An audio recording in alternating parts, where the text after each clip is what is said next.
7:02. Can everybody hear me? All right, great. All right, Sarah is on, so we've got our committee. I will call us to order. Emily, are you ready? Did you get it? I need the, oh, you sent me I the, sent it. okay. All right, I'm Let me going just to do that wait a right now. moment to call us to order while Emily gets us going live on the website. And I just want to confirm Lisa's taking minutes tonight.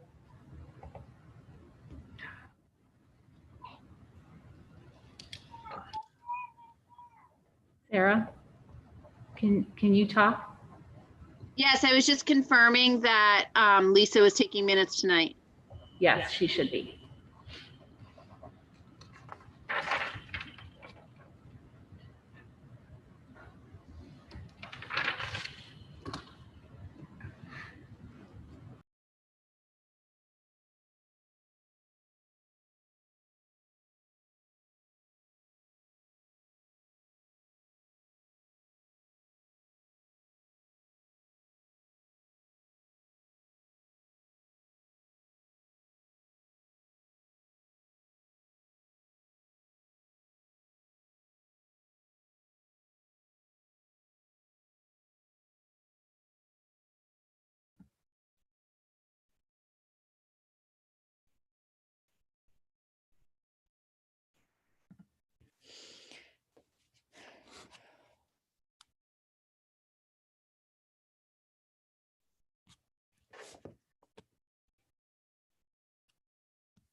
When you're ready.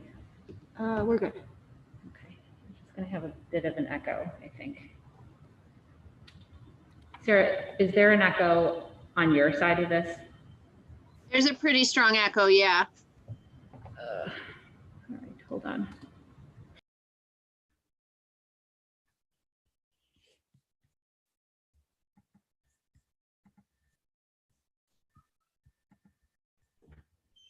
I was saying, I'm sorry, I realized I muted myself. I can hear you.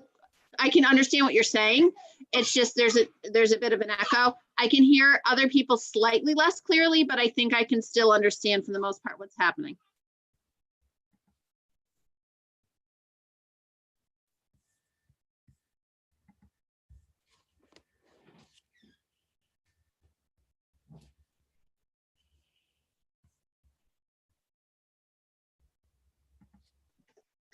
Sarah, I don't know if moving forward, I know it's not the best look, but the headphones, I think only, even if you're all in the same room, I think will only pick up the person who's speaking into them.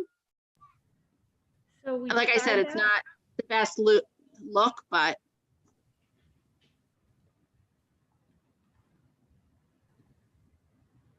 Can you hear me? You sound distant now.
All right.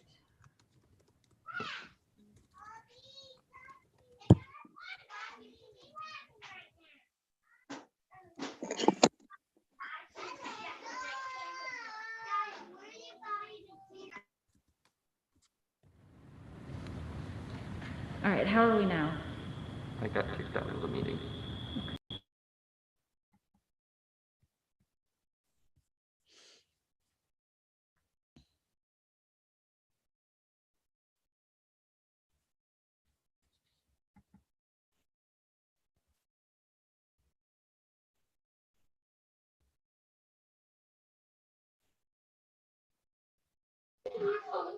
I can see you guys are talking, but I can't hear you. Like right now, it looks like Megan's talking, but I can't hear her.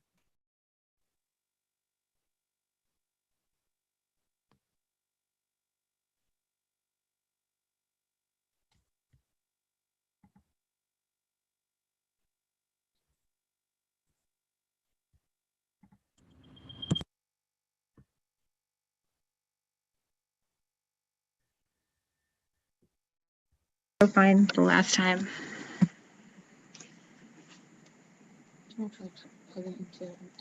Sure. We're going to try plugging it into a different computer. I don't know why this is not working tonight because this worked fine last time. I can hear you now, Sarah. It's just a little echoey, but I can hear what you're saying. Okay. Yeah. Sarah, can you hear me? No, so you turn your... How do I turn it on? No, I just heard Megan.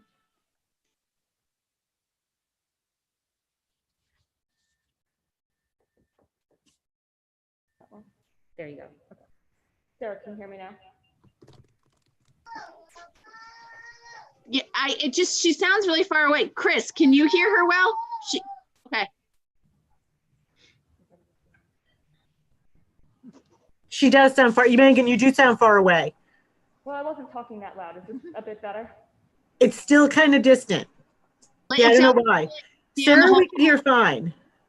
Of course. Is that any better? Yeah, that was a little bit better. Can you hear me? Yeah. Also kind of quiet, but yeah. If Megan and Emily can just, when they speak, because we can't see you speak, if you can just say who it is, because Sarah, I can hear who it is. The other two, since you sound further away, I'm not sure. I'm pretty sure everybody can hear Cecilia right now, by the way. Can you just say who it is who's speaking when you speak, or just like Wave. mime? I don't know. Yes. All right. All right. We are going to officially call this meeting to order at 7:10.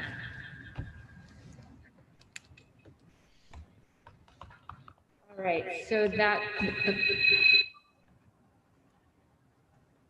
Chris Stevens, you're still unmuted, by the way. All right.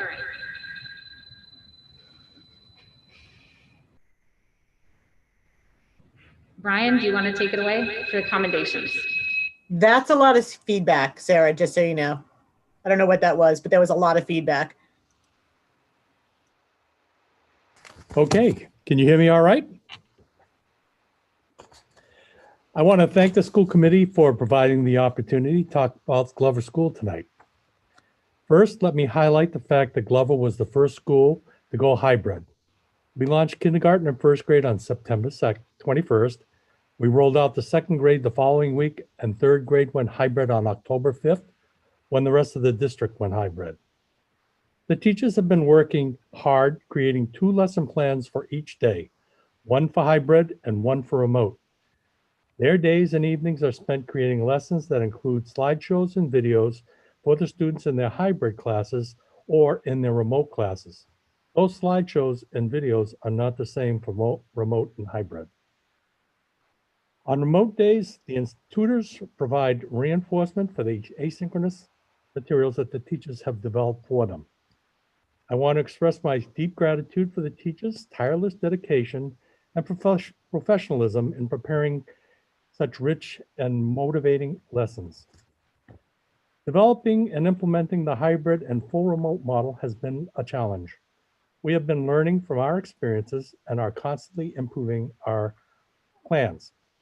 There are so many complex issues and unknown variables to contend with.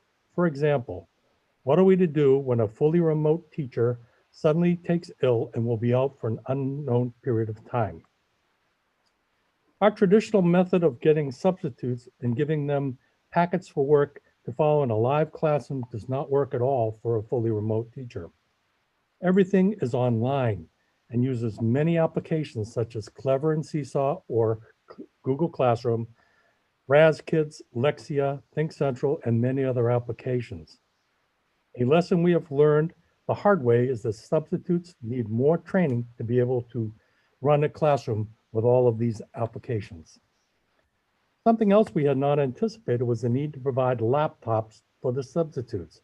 Our school uses iPads, so we had to issue them older laptops. When we were able to secure a substitute, she experienced many technical problems, and sometimes the laptops would crash several times during the course of the lesson. The substitute also found working remotely with kindergarten students was very challenging. After experiencing all those problems, the substitute dropped out. What's truly a testimonial to our staff is that our 3 hybrid Glover kindergarten teachers stepped up to fill in the void. Each teacher taught an academic block with the remote class and then later on taught their own classes. After 2 weeks of doing this, the Eveleth teachers willingly rotated in and covered the remote classes. This continued until we were able to find a long-term substitute. I wish to thank these wonderful kindergarten teachers at Glover and at Eveleth for covering the full remote teacher all those long weeks until this long-term substitute could fill in. One other point to bear in mind is that the curriculum and the lessons between Eveleth and Glover are the same, so that either school could jump into the remote class and the lessons they used were the same lessons they had prepared for their own classrooms, regardless of which school had taught that remote class last. This highlights the fact that our teachers at all grade levels are working much closer than ever before with our sister schools. This ensures that our curriculum and learning practices are well coordinated. I want to thank Dr. Bucky and Nan Murphy for providing our staff this valuable time to connect with each other. Our teachers have been performing pre-assessments in literacy, writing, phonics, math. We fully need to understand the impact that last year's switch to full remote and this year's hybrid and full remote models have had on our students. We are targeting improvements in reading fluency based on our data collected before the impact of COVID and the subsequent end-of-year assessment. We are now coupling that data. We are now connecting that data with the pre-assessments that we have been doing so that we will have a very comprehensive baseline. We are also targeting phonics, writing, spelling, and math. The amount of data collection is daunting when it's coupled with the amount of everyday planning teachers have to do. As the data is compiled, we will be focusing on the critical areas first and then create mid-year and end-of-year goals. We will also be keeping our parents fully informed of our findings. Recognizing the need to focus on social emotional learning during this very complex and stressful school year, second grade has begun piloting a new program called Zoning In and Checking Out that was sponsored by the PTO. The students come in the morning and select a colored emoji that reflects how they feel. For example, red emoji means the student may be ranging from troubled to agitated, yellow from pleasant to euphoric, blue from disappointed to feelings of hopelessness, and green meaning they're content and tranquil. The teacher then selects an activity from the toolbox that helps the student learn how to process their feelings. For example, a red student may be asked to run in place or write in their journals about what they're feeling. This provides a student with a positive way to move from one color to the next. The opportunity recently came up to present a timely social studies lesson on democracy, the election. The third grade has spent 2 weeks of activities on the election. They started with 4 candidates for the best snack.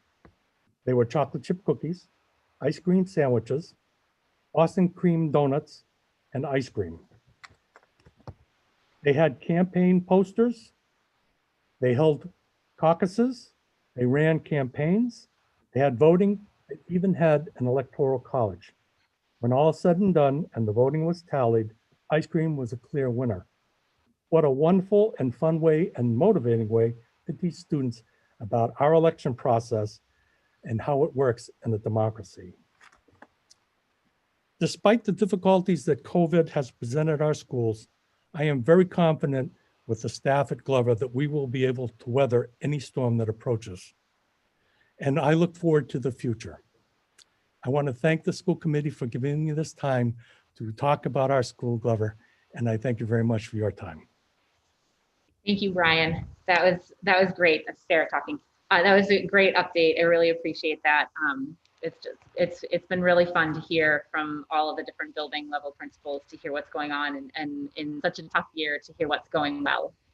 So I really appreciate that, from the staff camaraderie down to the students. So it's all great. Thank you. All right, so that leads us to school committee commendations. And John, I know you've got some that you're gonna do from MASS.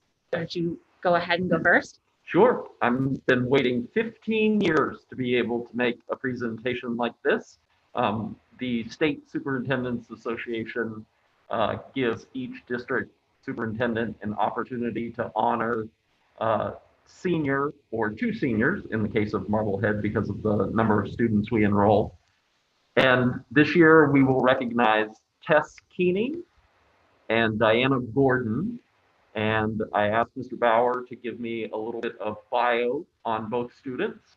And hopefully they're both in attendance this evening. And as I'm talking, they can prepare a 10-second update to the committee about what their planning is right now for next year.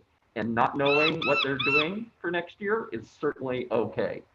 So Tess Keeney is a strong student, very involved and dedicated to Marblehead High School. She's the student council president.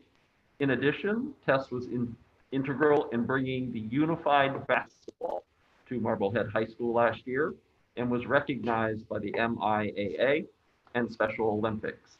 Tess is a member of the field hockey team. Diana Gordon. Diana is a positive influence through her positive attitude, dedication, and involvement at Marblehead High School. Her leadership extends to being a peer mentor, a member of Team Harmony, and involved with the student council during her sophomore and junior years. Diana is also a counselor at the JCC. She is a member of both the basketball and volleyball teams. We had the opportunity to give each young lady their certificate today at school. And so if they are on the line, I would ask Tess just to update the committee about your plans for next year. Tess. Hi, thank you so much. I'm so honored to receive this recognition, and I am planning on attending a four-year university. I have not decided yet. Hopefully I'll know soon though. Thank you again. I'm so honored. Congratulations, Tess. Diana, please. Thank you so much for recognizing me, and I just want to say that I'm definitely planning on going to a four-year university. I'm not 100% sure yet, but thank you again. We just want to say the district is very proud of you and wishes you best of luck in whatever your future plans are. And thank you to Mr. Bauer for providing those nice bios for you. Congratulations, ladies. All right, any other commendations tonight? Okay, all right. Sarah, do you have anything? I had something little, but those two wonderful young ladies, I think, stole the show. So let's just keep it at that. All right, sounds good. You guys own the evening for the commendations.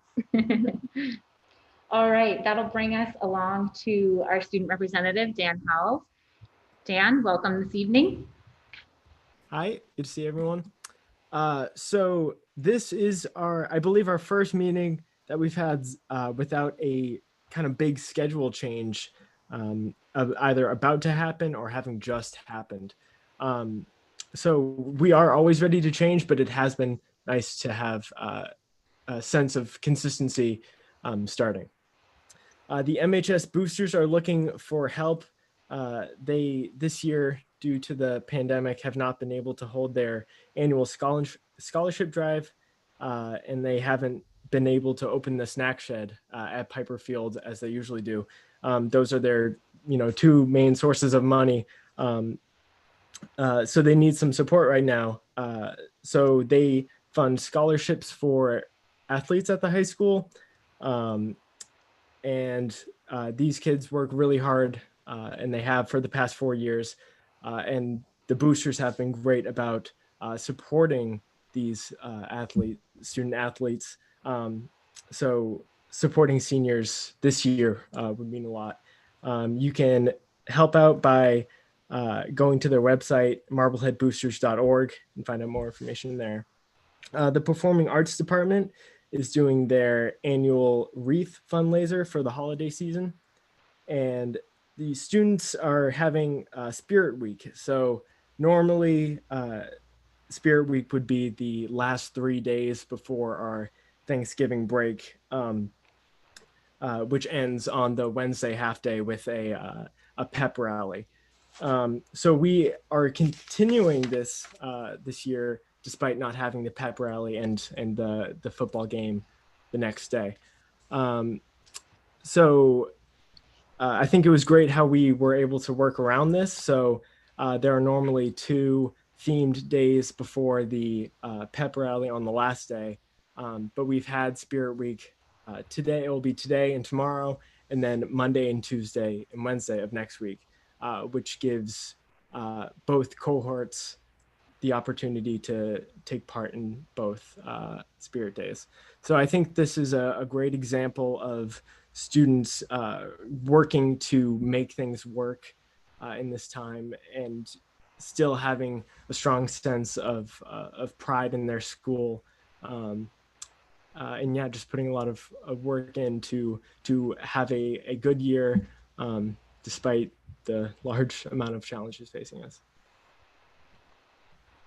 Great, Dan. It's always so nice to hear your updates. I'm really excited that the whole community has figured out a way to really make the best of a not so great situation, and be able to continue some of those traditions with the Spirit Days and everything. And it makes me really proud of our high school, and our district as a whole, that, because I know it's going on at every level of the buildings, that everyone is working so hard to make this year sort of as close to normal as we can possibly get.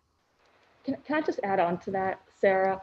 And Dan, it's just a great example, I think, of all students on how they've been so resilient and adaptable in this situation. And I hope, I think as adults, we can all learn from that too. So I just think, well done, Dan, and all the students at the high school and beyond. So thank you. So I'm going to pile on. Pile it on. Commendations wise for Dan, I just shout out to his Eagle Scout project that he has raised almost $2,000 to fund the project that he's doing. So good job on that, Dan. Great Thank job. you so much. Dan. Yeah. Thank you. I appreciate that. Dan, on those 2 things that you noted, the booster sale or the boosters fund drive and the wreath sale, if you somehow can get them out there on even the Alt Marblehead Schools page or something like that, I know that a lot of people in the community might want to support that. The boosters page is easy to find, but the other might not be as easy to find. But I know that the community wants to support the schools right now. So if you can find a way to get it up there, I think you would be successful. Yeah, I can definitely link to that. Yeah, Dan, I think if you were to send that to either myself or the superintendent, we could get it up onto the Twitter feed as well. All right, yeah, I will do that. Sounds Great. good. I'm pretty sure Sarah's good for a dozen wreaths too. Which Sarah are you signing up? All right, thanks so much, Dan. That will lead us to public comment. If anybody wants to make public comment, go ahead and in the participant sort of bar that you can bring up, raise your hand. If anyone wants to do public comment, I just ask that you state your full name and your address for the record so that we have that in our minutes. I'm not seeing anybody right now. All right, I think we are safe to move on to the minutes for this evening, or the approval of the minutes. So we had, let's see, it looks like 5 minutes that were on the agenda to be voted. I don't think that we have 1029 on there yet. So I think we're really only looking at 4 of them. So it would be 7, 8, 8, 10, 9, 17, and 11, 5. I still had a few, I just wanted to go over a few things on 9, 17. So I would be more likely to ask for a motion to approve the minutes from 7, 8, 2020, 8, 10, 2020, and 11, 5, 2020. I agree with that, Sarah. Yeah, I haven't gotten to the 917. I think some of those edits were made by Lisa, but I haven't even gotten a chance to loop back onto those. I kind of emailed you about that to loop you in, but. Yes, yeah, sorry, I've been kind of backlogged on emails today, so I must have. No, totally fine, totally fine. So yeah, so that's totally, and it's totally fine that we push that one. We'll meet on December 3rd, so we can work to get those up at that point. So Megan, I think you made the motion. Yep. Can I get a second? Second. Emily, second. All right. And David, just for the record, I didn't say this earlier and should have. David Harris is not here with us this evening. So it's Sarah Gold, Megan Taylor, Sarah Fox, and Emily Barron that are in attendance tonight. So I will take a roll call. Did anybody have any, before I take the roll call, any additions or any comments on any of the minutes? I had sent Lisa just a minor change for 11.5. Okay. So all right, so that'll she's be got that noted. Great. All right, then I will call for a roll call vote. Sarah Gold, yes. Megan Taylor, yes. Sarah Fox, Yes. and Emily Barron. Yes. All right, so those pass 4-0. John, that brings us on to the superintendent's reports. We've got a few things that I think you're going to walk us through this evening. I'm hoping. Here we go. Share screen. Yep.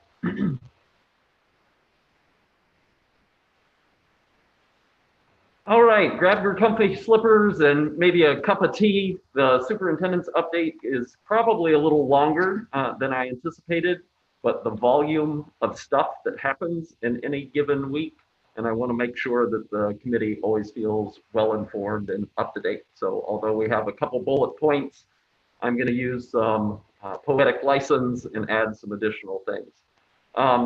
Just if you haven't been to the Back Together MHD website, what a brilliant idea to have students submit web art to be thankful for their teachers.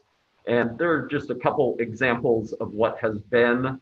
I've been able to send these out specifically to the teachers that are honored or recognized. And what a great thing for the superintendent to be able to do, to email a teacher with a child's artwork to say, this is how they feel about the experience in your classroom. And so these are just a few examples of things that have been up. I think even a school committee member was recognized.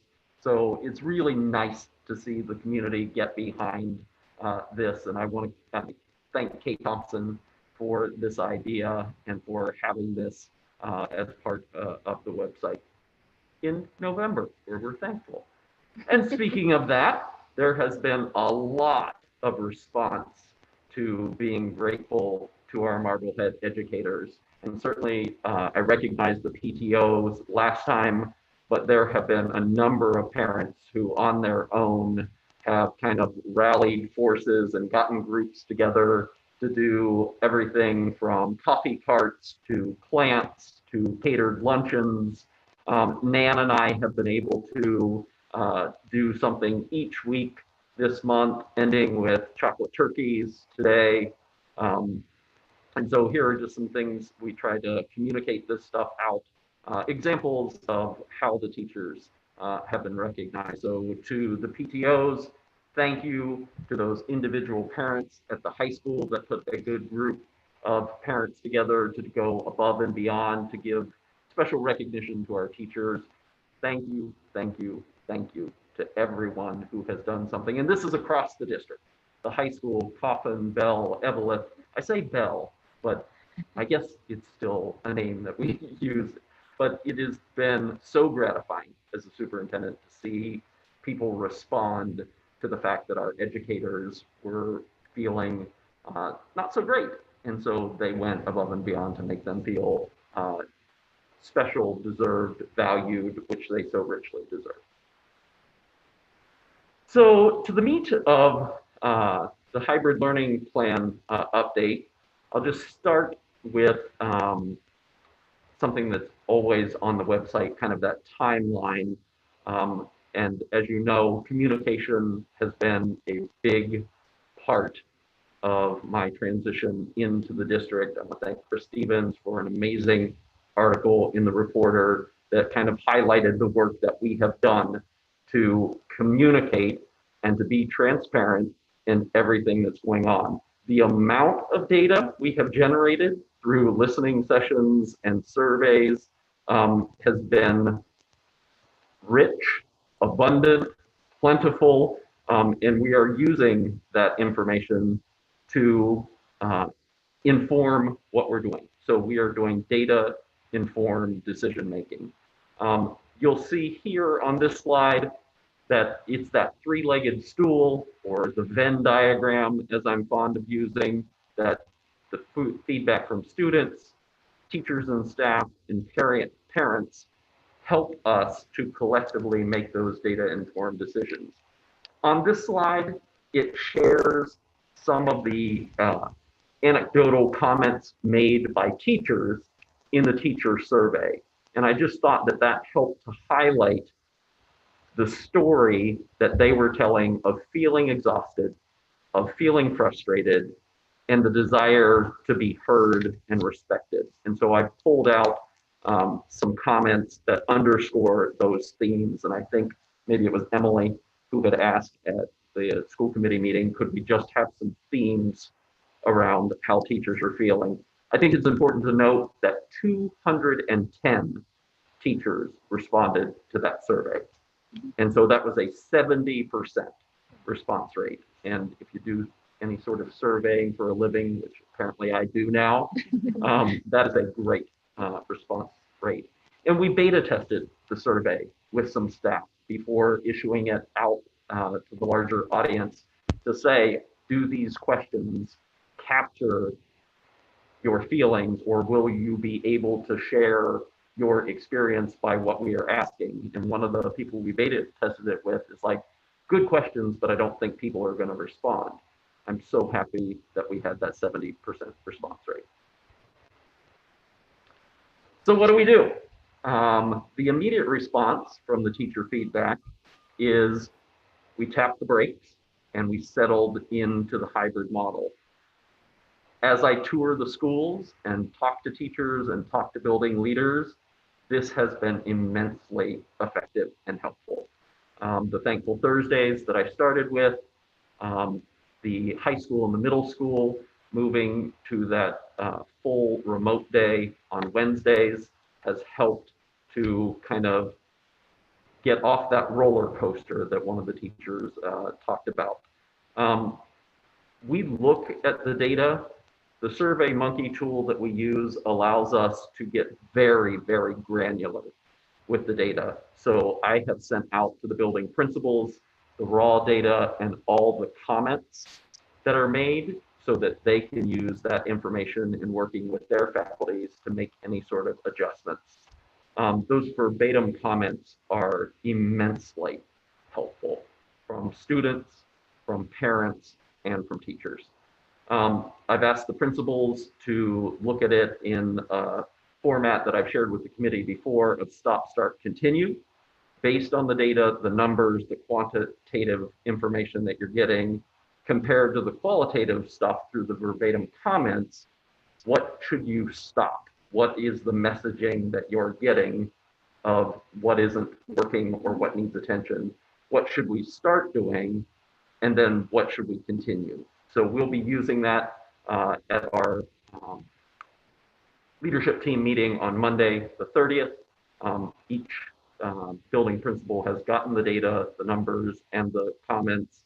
And then at a future school committee meeting, I will share out with you plans that stem from the work of the leadership team. So this slide shows the kind of 6 areas that we look at in each survey and the data or some outcomes to date. I'm not going to read this to you, but the 6 areas are the schools concerned with academic growth, with social emotional health, physical health and safety, that people feel that teacher support is adequate, and that's the parent perspective, pre-K to 12, but also the student perspective in grades 7 to 12. The workload is appropriate and the schedule is clear. And you can see I put in green those things that seem to be going well or demonstrating improvement over time, and red are things that we want to focus our attention in that stop, start, continue paradigm. When you look at high school and the middle school, there are some challenges when you look at this data, and I would say that's probably not surprising because you have student voice then in this information. In particular, social emotional rises.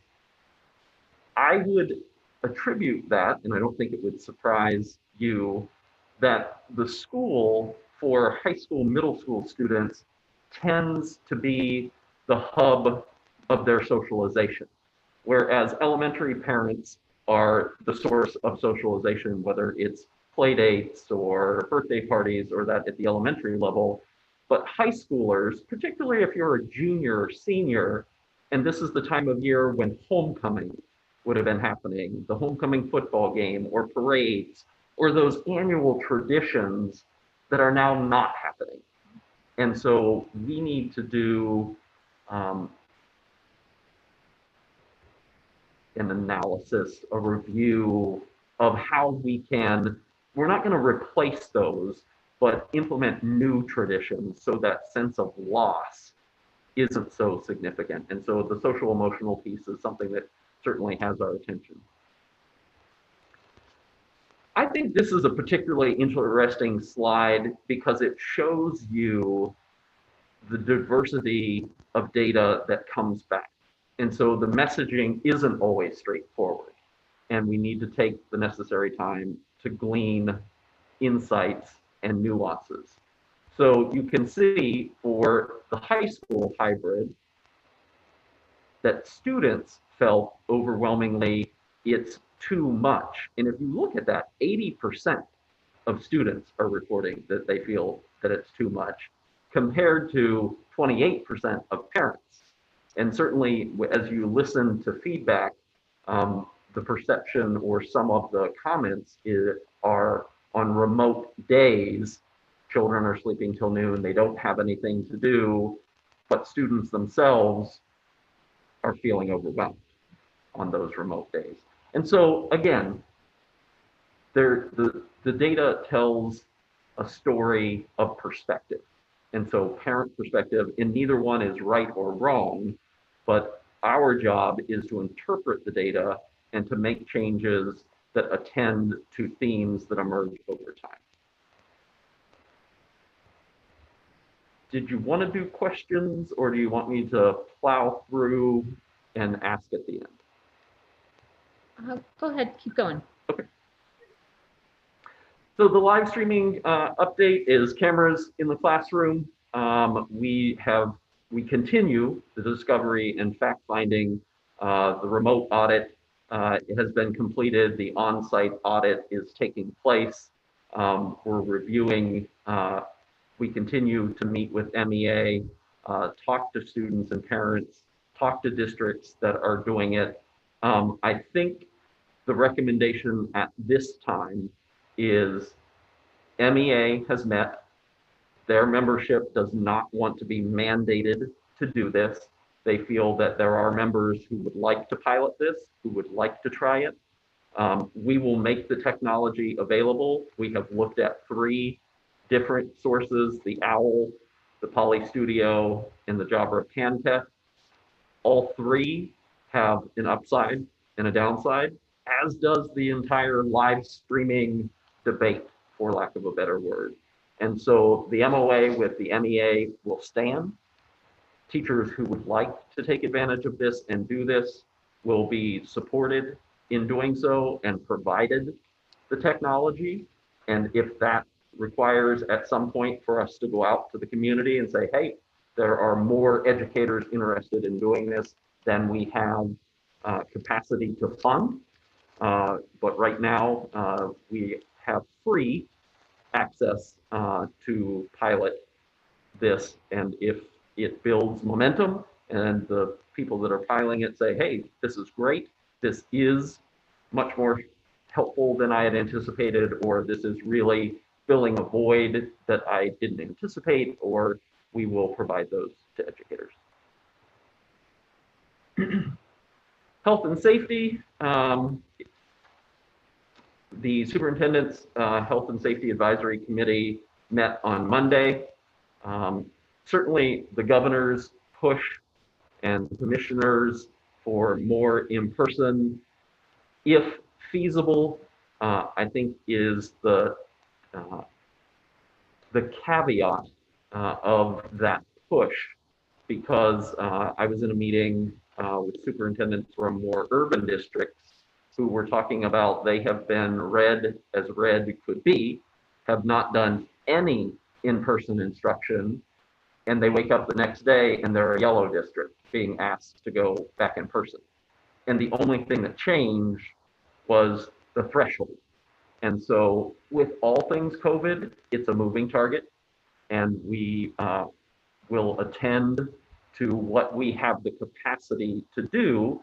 But this slide represents where we're at in the town, where we're at in the county, and those numbers are on the rise, which they are everywhere.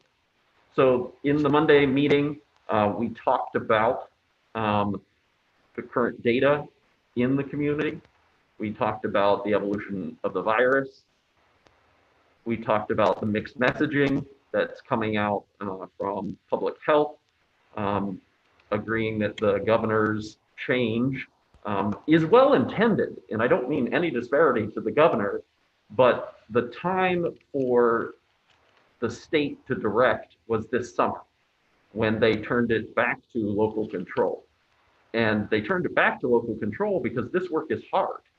And every district is in a different place with transportation, with ventilation and HVAC, with the capacity in their buildings.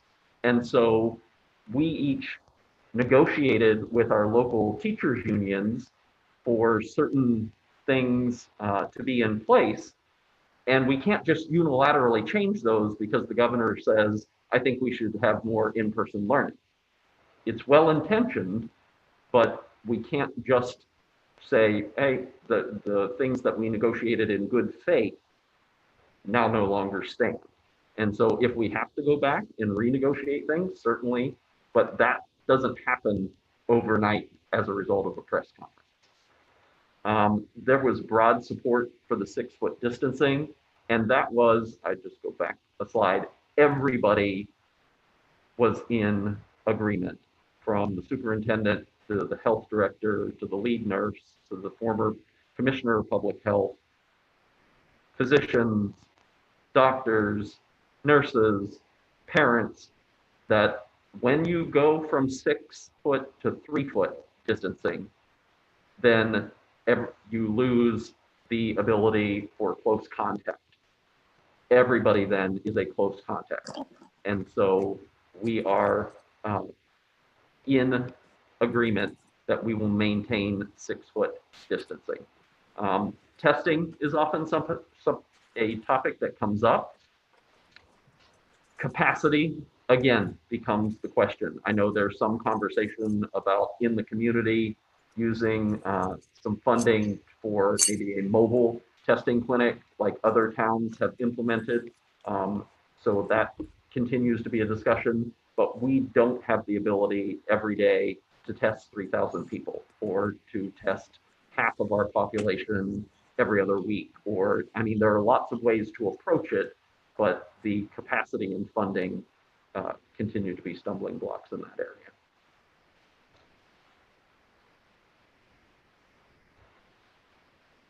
So Thanksgiving has become a pretty hot topic. There was a call with the commissioner today, and I think his administrative assistant said that 15 superintendents had asked the same question about Thanksgiving, as some people, some schools, some systems are taking the week after Thanksgiving or 2 weeks after Thanksgiving to be fully remote. I met with our reopening committee this morning to discuss, is that something that we should do? Because the governor has issued, if you travel out of state, my former district, Littleton Public Schools, has implemented an attestation form to families that you have to affirm that you didn't have a large gathering at home, you didn't travel out of state, and for families that are not willing to sign that, they are then remanded, for lack of a better word, to 2-week remote learning period.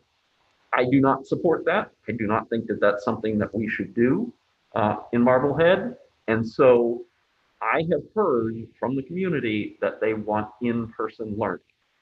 And I could make a case to take us to a week remote after Thanksgiving, 2 weeks remote, but I'm not recommending that we do that.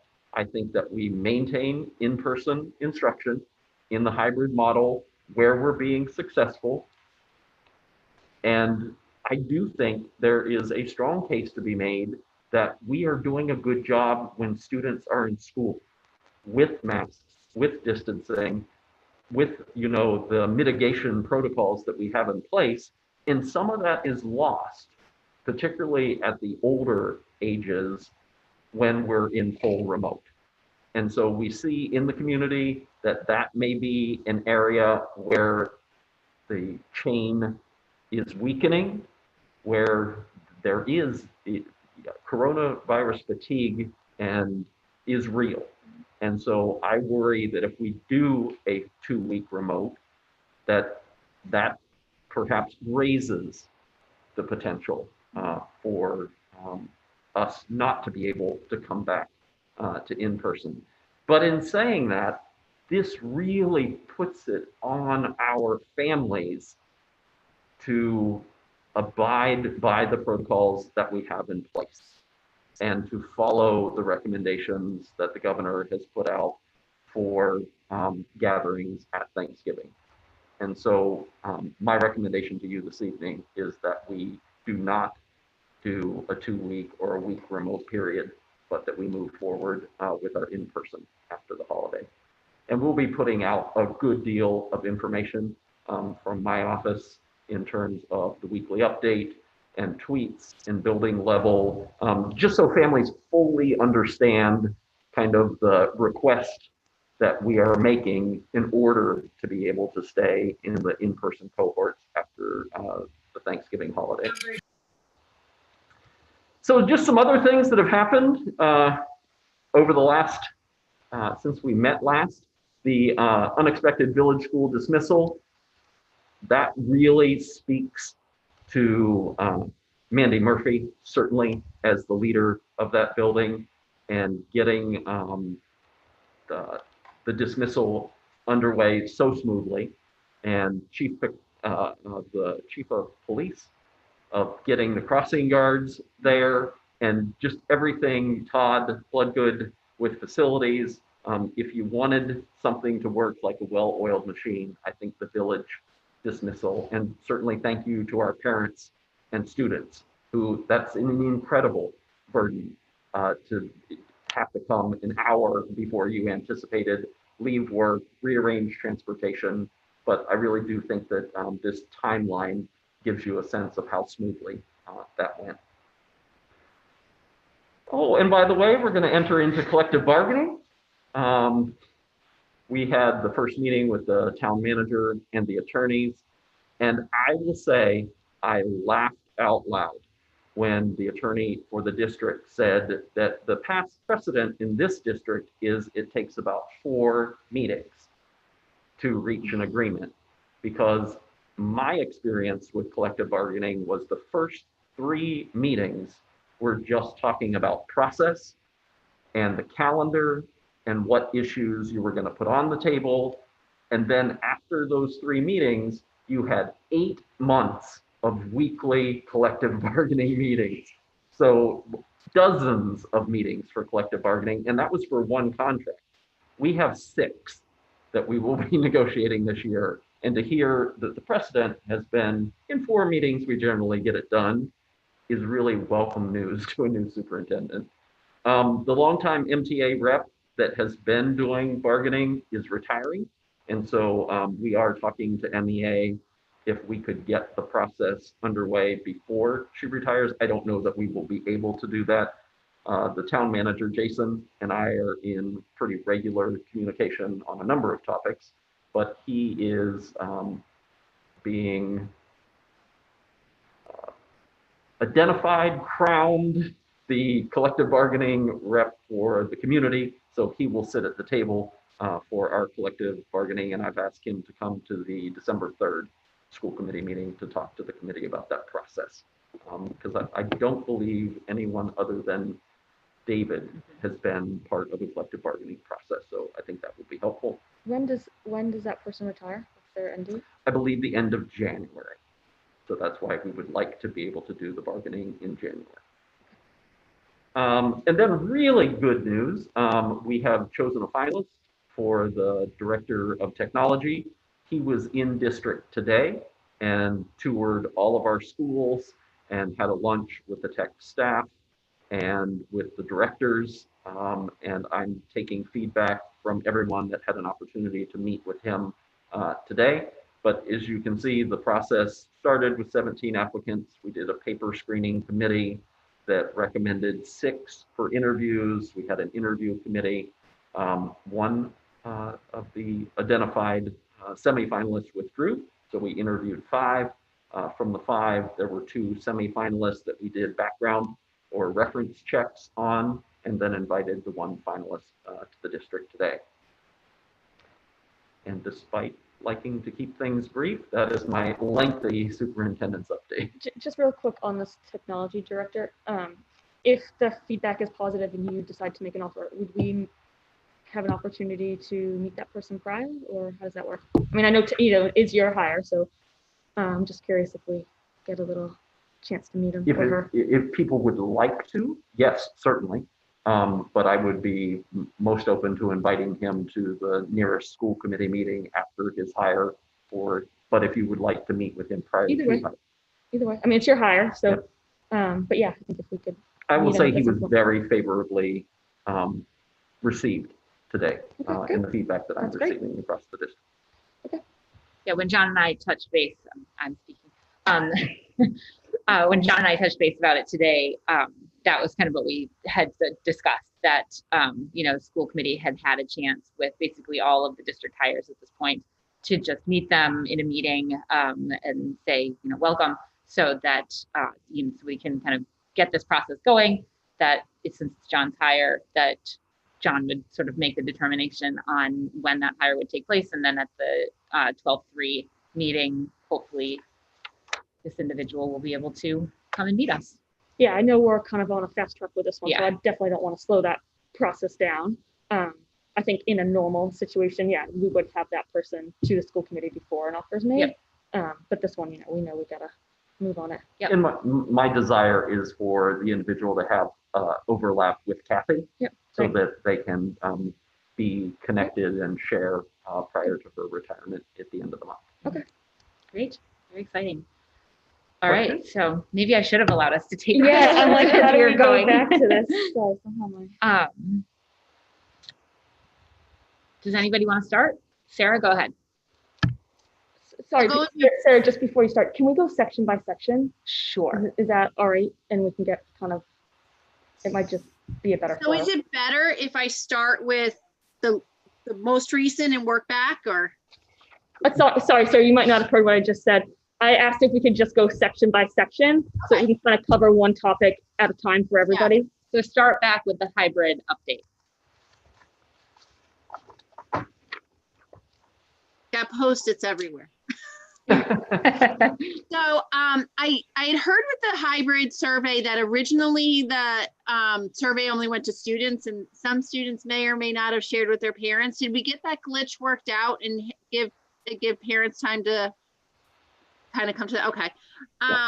We had over 900 people respond to the survey. Oh, good.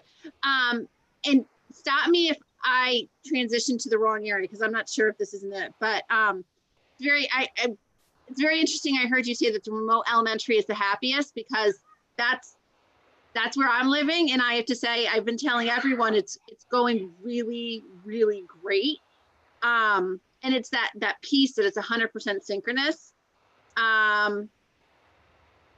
And then the comments you put up on that board from the teachers really brought it all to life.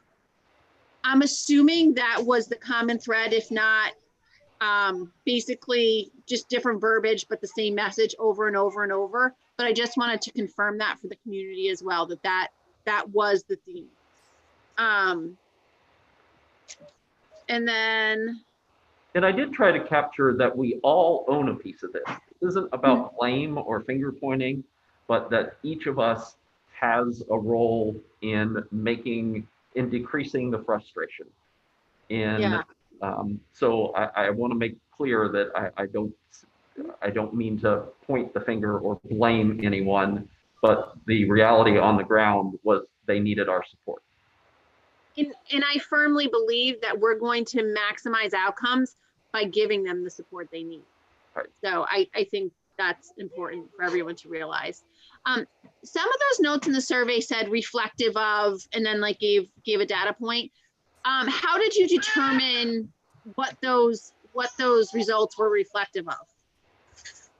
I don't think I understand the question. So for instance, one said, as far as some parents not being comfortable with the health or the safety guideline, it said reflective of town metrics going up. And there was notes on the right-hand side of the page that would note what the results were reflective of. And I'm wondering how you came to the data point of determining what that result was reflective of. Was it short answer notes, or was it kind of a little more of a common sense path of what might be the main reason?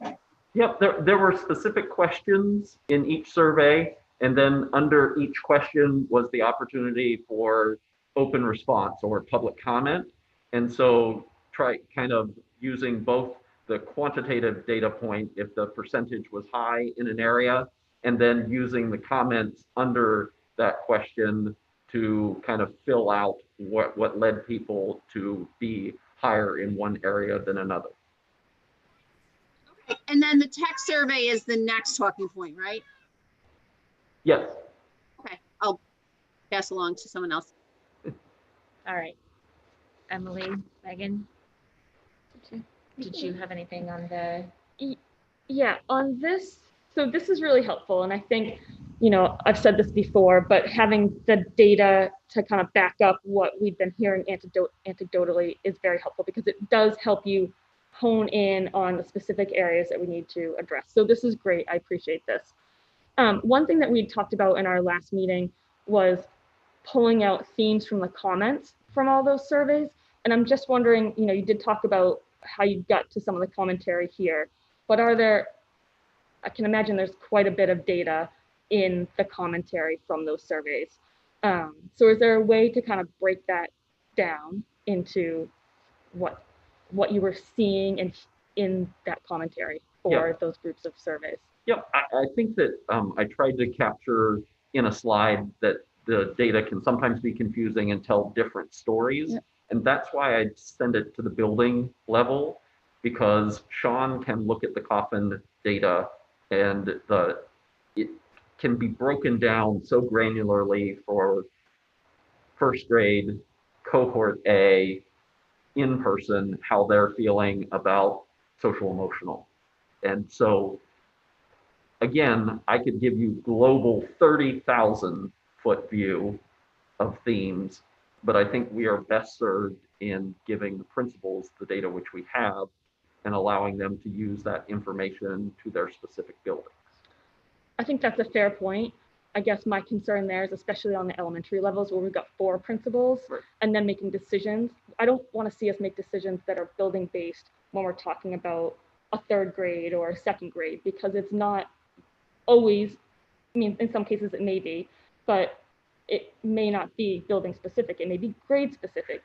So I guess I just want to make sure that we're not making only building level decisions, especially when it comes to where we're across multiple buildings. Yep, absolutely not. And that's what I said, that on the leadership team meeting on Monday, the 30th, each principal is going to share out that stop, start, continue reflection on their data.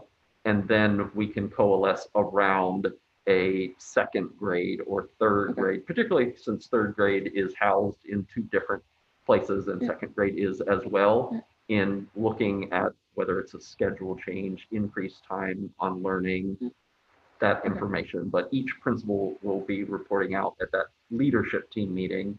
And, you know, Eric Oxford sits at that because there will be implications from the data analysis that are germane to special ed.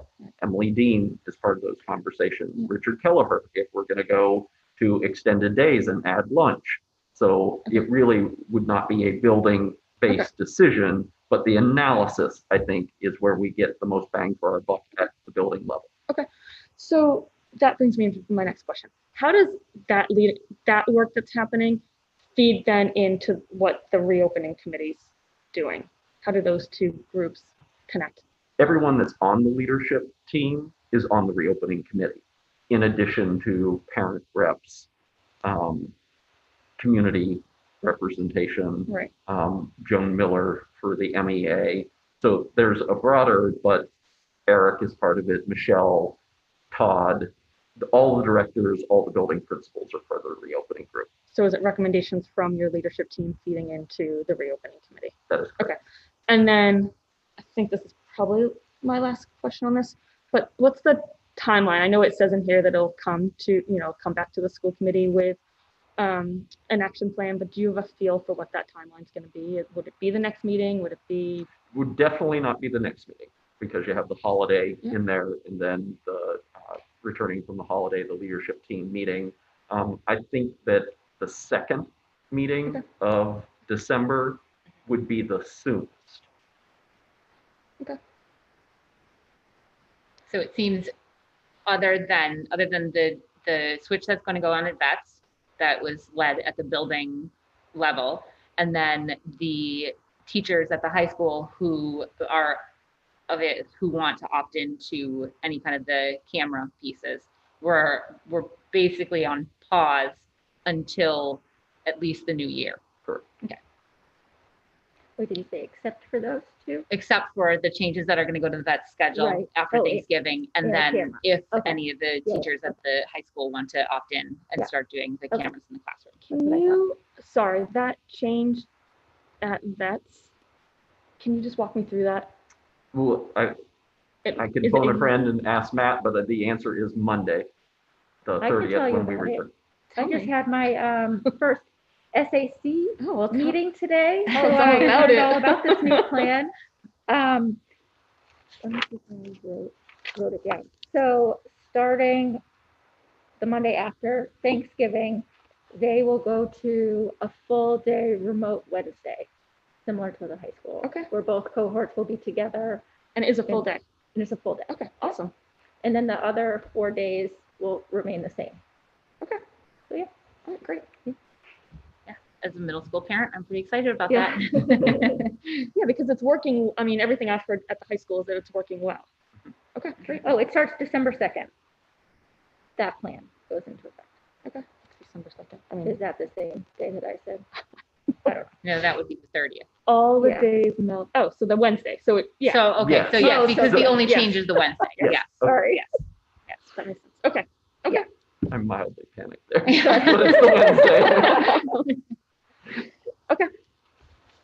So I think the only piece that I had on this is just the piece where we've got the student data for particularly at the high school because it was most significant at the high school, but it's evident in rumblings at the middle school as well that I really want us to pay attention to the student data. And that would sort of just be where I'm coming from, especially because I think it's what is going to feed into social emotional stuff pretty easily. And I think there was one of the other slides that talked about social emotional low across the board with the older students kind of feeling it the most. And I certainly think that that's accurate in my own career in what I see. And so I just want to make sure that we're as leadership across the district paying close attention to what the students have to say. Yep. Do you know the number of students who responded in the high school? Do you know? I can get you that number off the top of my head. I don't. Okay, I just would be interested. It was significant. Yeah, well, you said 900. Was that for the total high school? Yeah. Both, but it's parents and. I'm thinking 7 to 12 respondents. 345 is sticking in my head. Okay. But I can disaggregate that out for you by grade level. Great. 900 was across the district. Oh, that was across the Yeah. district. Okay, yeah. Grades 2 to 12. Yep. Parents. Okay. Right. I'd like to, so I want to know how many high school students responded to the survey, just because their numbers were so different than their parents. It would just be interesting to see that. Sarah, did you have something that you wanted to add? Yeah, I just wanted to piggyback onto what you were saying, where we have such a large portion of our remote high school students, voicing concerns about what's going on. And those also happen to be the demographic that's the most isolated from their peer groups and other people who would be who they might reach out to if they're having some social emotional issues. I want to try to pay particular interest to that group just because they are more isolated if we can. This also brings up one question I had for these remote students. I know we're not changing anything, but one thing that's really kind of lacking with them is that peer connection. And I was wondering if, I know we're having a lot of these advisories and things, but is there a way to somewhat regularly group the remote students in some type of discussion format that's facilitated by one of our, guidance counselors or school psychs, just because they're under a unique set of stresses, I would say, where they have that isolation piece. And I think it might make them feel like they're less in this alone. And there are other kids that feel the same way and kind of have that piece. And I wonder if that would be helpful moving forward. Absolutely. And I think this is where we are very lucky to have Dan Bauer as our high school principal, because he really cares and attends to this.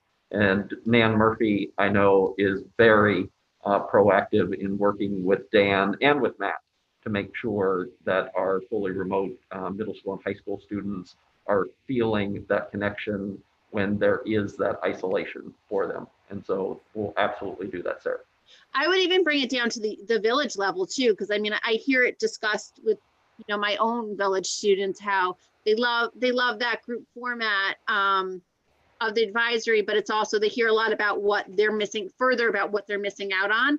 Yep. And it might be nice for them to have that connection. For sure. Great. All right, so I think that moves us more towards the tech update now. Yep. Megan, did you want to start? Sure. So a couple of notes that I just jotted down while you were talking through it, John. I guess my first question is, when we met last time, I think it was Valley Communication was going to come in and set it up so that some teachers could pilot it. Has that happened? Yep.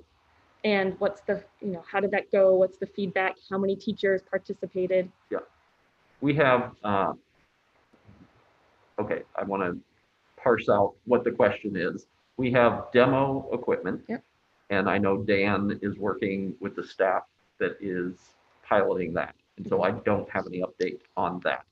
for how that is going or the teachers that are doing it. Okay. The tech audit is not complete. I had hoped that it would be, but in times of COVID, timelines that you hope never end up being the timelines that play themselves out in reality. Fair enough. Okay, so I guess if we could get some information on how that pilot went, how many teachers participated, and what the, again, thematically, the feedback. Because that kind of falls on to my next question is that if we're going to offer this to teachers, which I think we should do, I don't have a feel for how many teachers that is, and therefore what's the cost going to be. And being on the budget subcommittee, my first question is going to be how are we going to pay for this? But I don't, we can't even get to that point without knowing what equipment are we using, how many teachers are going to be using it, and and is there any infrastructure we need to put in place to support whether it's 5 or 50, that's a order of magnitude piece. So that's, and again, you don't have to answer it here, but that's my next question. How many teachers, how much equipment, and how much is it going to cost? Well, I think maybe the spoiler alert is in that I don't expect there to be a large response. From my conversations with MEA, they have taken it to the membership, and the membership does not have a robust interest in doing it. And so they're comfortable keeping the MOA as is and letting people that are interested in doing, not letting people, but people who are interested in doing it, do it. So what's the concern? And honestly, I'm just curious, where are the trouble spots from MEA? I think that the technology at the high school, or just the bandwidth or connectivity, they know the struggles that are real now. And I think the tech candidate that walked through today shared some surprise in what we have in terms of infrastructure. Mm-hmm. And again, the audit will spell that out in black and white for us, along with the cost that I know you'll be interested in. I think teachers know how it's working in other districts, and it's not the silver bullet that some people hope that it will be. And so that, I think our teachers are connected with colleagues across the Commonwealth, across the US. They have teacher groups, AP English teachers or Spanish teachers, and they hear some of the challenges that this, some of the vulnerabilities. I think that, there is teachers heard feedback from the spring of that wasn't really great. And I think there is some fear, and that was one of the things on the feedback, that do I open myself up for this if I don't have to? And so I think there are a number, it's not that they don't understand it. I think that that's almost a little concerning to say our teachers don't understand it, because they do, and they don't want to do it. And, we will make it available for those who do, but I don't think we're in a place as a district to mandate it, because infrastructurally, technology-wise, we're just not there.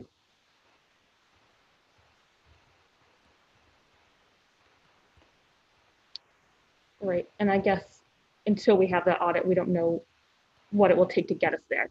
So I guess where my head is at is, I think those points are all completely valid, and I agree. But if we can solve some of their issues, not their issues, but address their concerns, then I would like to keep that conversation going. So when we get the audit back, it will be interesting to see what will it take for us to get the infrastructure, at least at the high school, to the point where connectivity issues are not going to be a day-to-day frustration, because I completely get that. And if we pilot it and we see success with the technology that we're talking about, because we don't have this in-house right now, then can address that concern. So I guess I would personally like to keep it moving. Granted, we're at the end of November now, so there's still a chunk of work if we want to go that way. But I think if we know what the concerns are and we can start to address those, I would like to keep the conversation going. Yeah, I don't see this as the end of the conversation, but I want to set the expectation that it is in districts that are doing it and have the capacity to do it, they're running into challenges that, the tech candidate that was here today was talking about his wife as a teacher. And part of it isn't just the school's infrastructure, but home internet access and capacity and networks. And so classes get dropped, and then a student misses that day of instruction. There are benefits, certainly, and our teachers hear about that. I just don't think they're hearing that the benefits outweigh some of the concerns that they have looking at it. And I don't know that I'm going to be able to change that. I think one of the biggest pieces on this is starting to allow the teachers to, or increasing the ability and kind of the technology around the teachers who want to opt into this, because this is exactly what we're saying right here, is that we're hearing from other districts. So if we start it in our building and it's a royal flop, then we know where we're at. And if it's going well, then I would assume more are going to kind of want to jump on and try. So with kind of what Sarah was saying, are we, or is the school going to train the teachers on how to use this technology? They are. Yeah. So if someone is kind of hesitant about it, they'll be able to get some, or I guess. Both of the vendors that we worked with offered training as part of it. And it's interesting that you mentioned that. The tech candidate that was here today said, you can have all the hardware and software programming that you want, but if you don't invest in integration and helping people to understand how to maximize the use, it was like Google Classroom. We had Google Classroom long before COVID or Google Hangouts, and people didn't use it because they didn't have to or they didn't know the capability. And then suddenly we threw everybody in and said, you have to teach on Hangouts or Zoom. And he was talking about that Zoom is actually in a learning curve because the demand that they had overnight far exceeded their capacity of what they were capable of doing. And so all of us are in that learning curve. So I just want to make sure that we are providing the support for when we do get, because there's two different types of cameras coming or here. And they do two very different things, and they work differently. So I think it will be good to set up training, obviously, and then like I said, for teachers who are nervous about it, will feel more comfortable, and that might help get some more on board. I don't know, right? Just to know, like, again, that we are supporting them to try this and want to help them be successful at it. Okay. So I think that's important. Sarah, did you have something? Yeah, so I think really biggest hurdle for us is going to be infrastructure. We don't have the infrastructure. We've never invested in our infrastructure technology-wise. We haven't funded it. We just, year after year after year, it's the thing that we've kind of said, well, that's what can wait, and that's what can wait, which at the time it was put a teacher in front of kids, or, we've been faced with a lot of hard decisions year after year after year. And this is where the end of the road happens. Like, we don't have the infrastructure, and to get us where we need to be is going to be exorbitantly expensive. We would need a tremendous amount of buy-in, either from the town or really like a Hail Mary package from the federal or state government. So I think that's going to be our biggest hurdle. And I think that's what we're hearing from teachers is they don't want to be on that type of platform and keep freezing or have students freeze. And it interrupts their rhythm, their flow. It probably makes them feel like they're not appearing professional if they keep chopping. And it's not them, it's our infrastructure. So I think whether we adopt this now or not, this is a lesson learned that this is an investment we have to keep investing in and prioritize and do that moving forward. Now, one of my questions is, you listed 3 different platforms. The ones we're trialing right now, is the OWL one of them? Because I thought we had a really extended lead time on that. Okay. Yep. If we decided to go with more of those, is that something that's available, or are they still a really long lead time? I believe we were able to get them, but there is a wait on some. They have various models at various price points. And then, I mean, ideally, if we had the buy-in from the teachers and we had the infrastructure, I think this really could work, because we've heard the best feedback has been from remote elementary. And I think the reason is, and I'm pretty sure you identified this, is it's fully synchronous. They have a teacher all day, every day, and they're learning. And the irony is, at the beginning, I just wrote these minutes, this week, at the beginning of the year before school started, we thought that was going to be our most challenging demographic. Was there's no way that these elementary school kids can handle remote. And what it really is you give them a teacher all day and they're doing it. So if we can find a way to do that for the other students, I think that would be helpful, but I understand we have very real obstacles.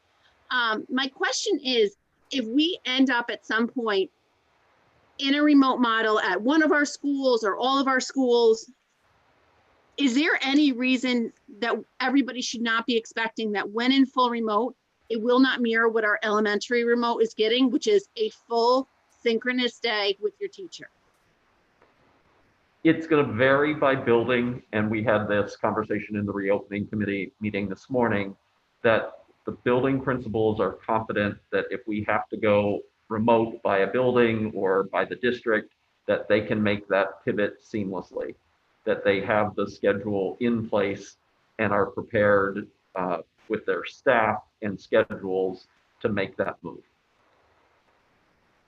Okay, because in my mind, in theory, if we wound up full remote, I mean, you wouldn't do it for a week or two, that wouldn't make sense. But if we wind up there for, a chunk of time, in my mind, it seems that your remote day would mirror what your day in school was last year or whenever. Like, you would just zoom into that class at that time and just move on.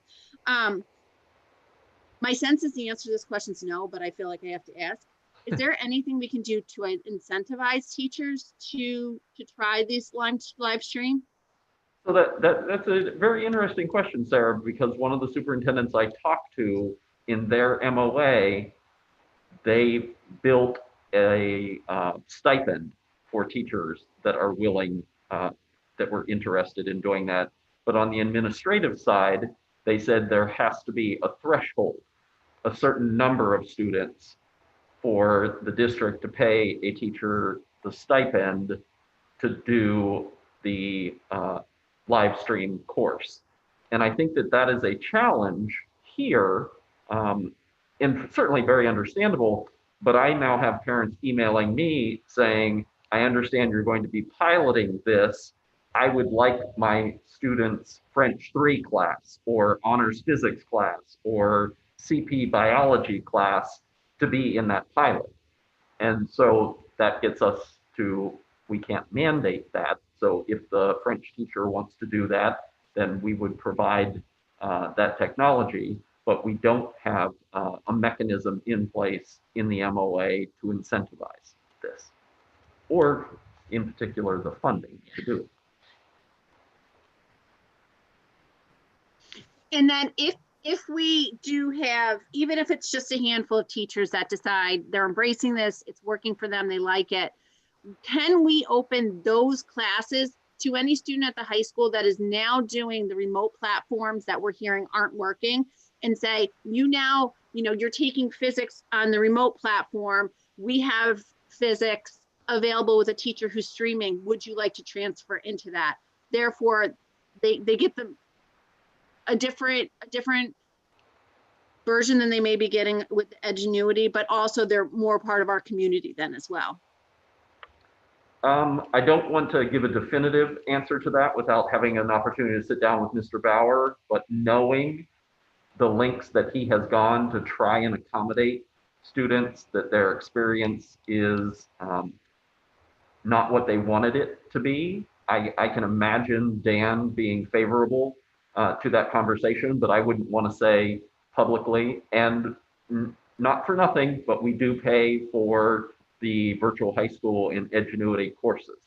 And so we have invested in those, whether people think that they are robust or meet the expectations that they wanted.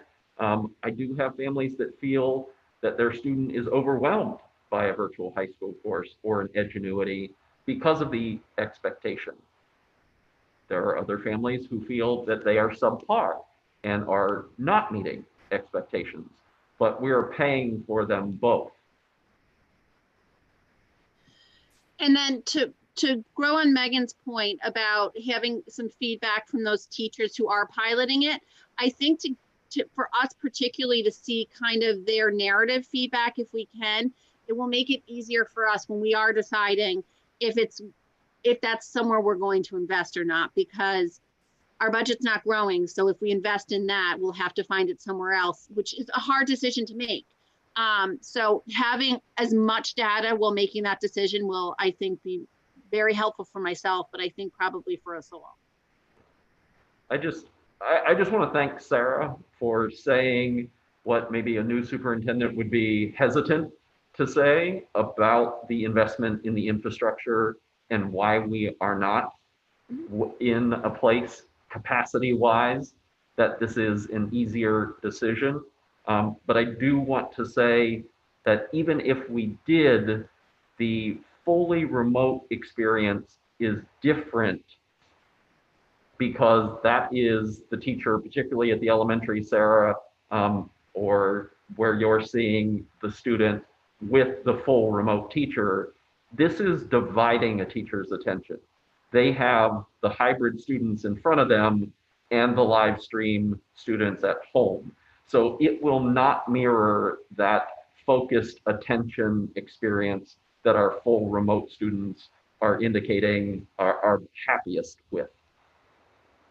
That experience is only going to be mirrored if we have to pivot back fully remote. That is correct. And that there is no in-person option anymore. And I think I'll just piggyback on that really quickly, because the point that I really, and I'll, as we continue to have this conversation, I'm going to continue to say this. I really feel strongly about students in person in the classroom not being on a Zoom call. Like, this is very hard to do. And it's, I feel like when I'm looking at you guys, I'm ignoring Sarah. And when I'm looking at the screen and I'm trying to make sure that, there's nobody in the waiting room, it is a lot to manage. And I'm not managing it. I am running this meeting, but I'm not teaching a class at the same time. So I think it's, I don't, this is difficult, and I really don't want the in-person piece taken away from the kids who are in person. I feel really strongly about that. No, I agree. I think the OWL format is pretty drastically different than what we're experiencing, though. If what I read is correct, it's very drastically different from this. Yeah. To further this remote hybrid question, one thing I didn't see was, I believe that quarter end came up where parents, at least is it at the middle school and the high school, had to identify. Did you get a lot of shift? We did not. Okay.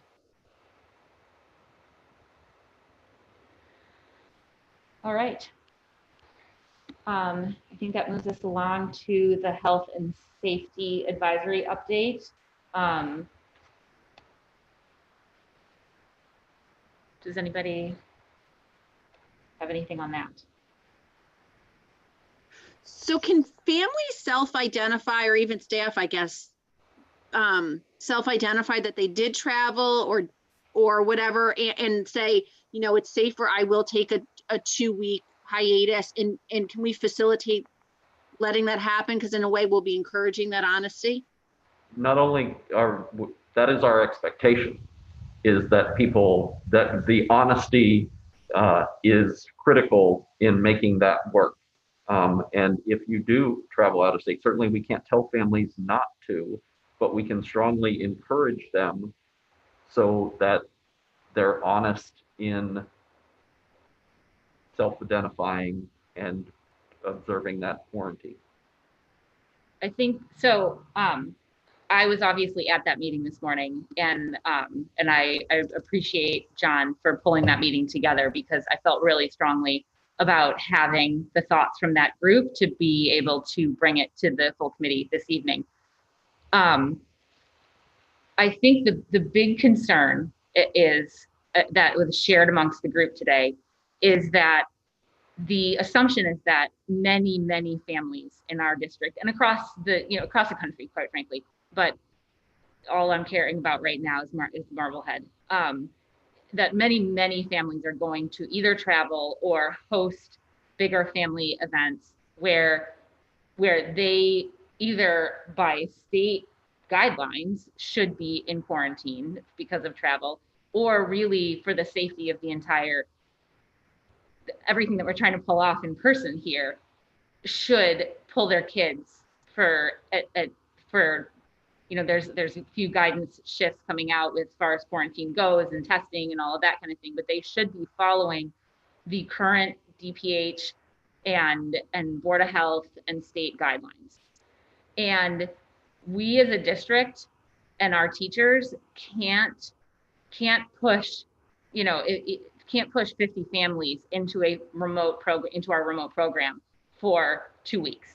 And I'll get a little personal here, because part of the conversation this morning was around that if we were to do that, we may have to pull in-person teachers to push them into a remote system.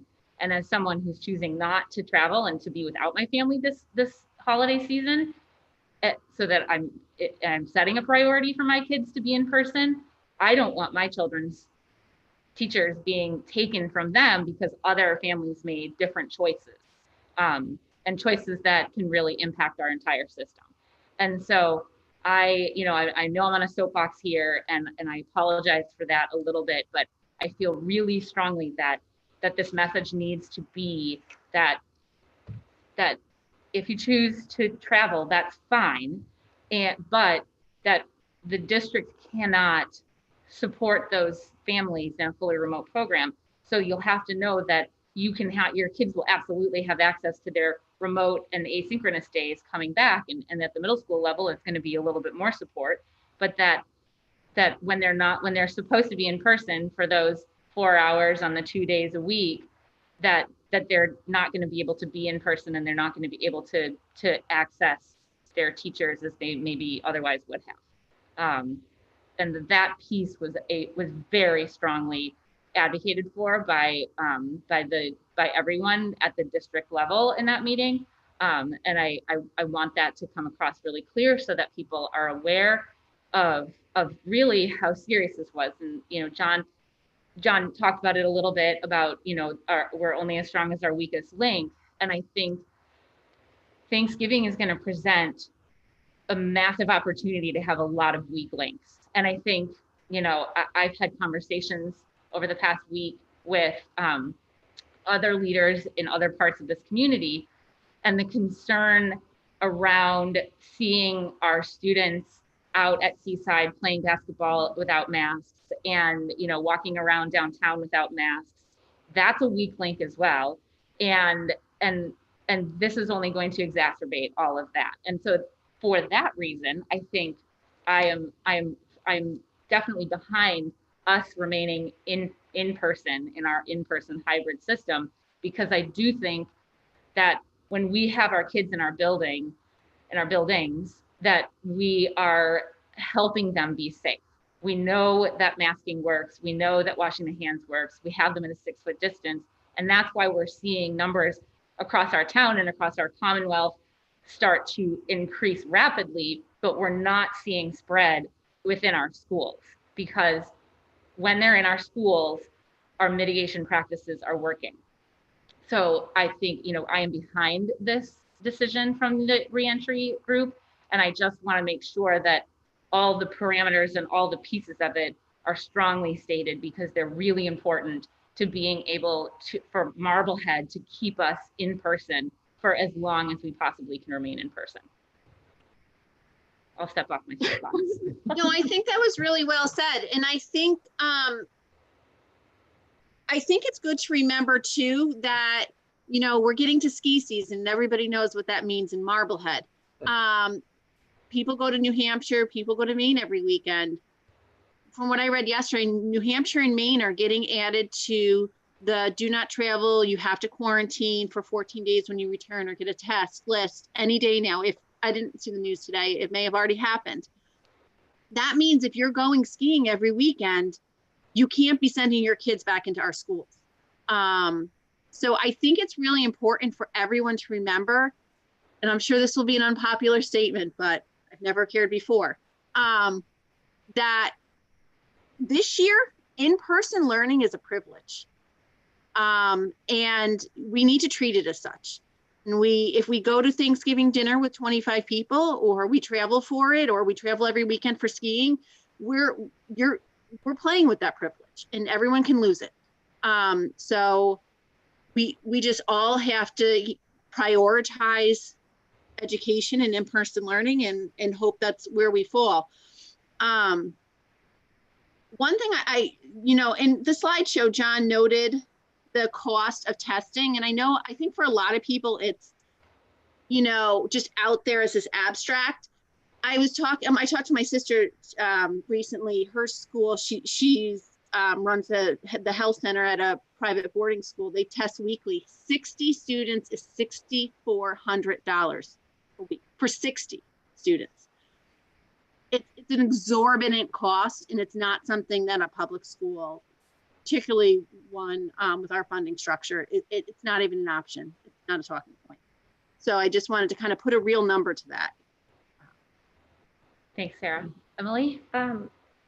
I think we should start sending out reminders to families, like starting tomorrow, because at other schools, they've been sending them since last week. Every update, everything has it in there saying, you know, this, in order to stay in our hybrid system or plan, we have to make this extra cautious decisions during Thanksgiving break. And it goes over, there's like a little visual kind of showing everything. And it even says, if you travel outside of the state, you have to quarantine or you have to get a negative test, and they require you to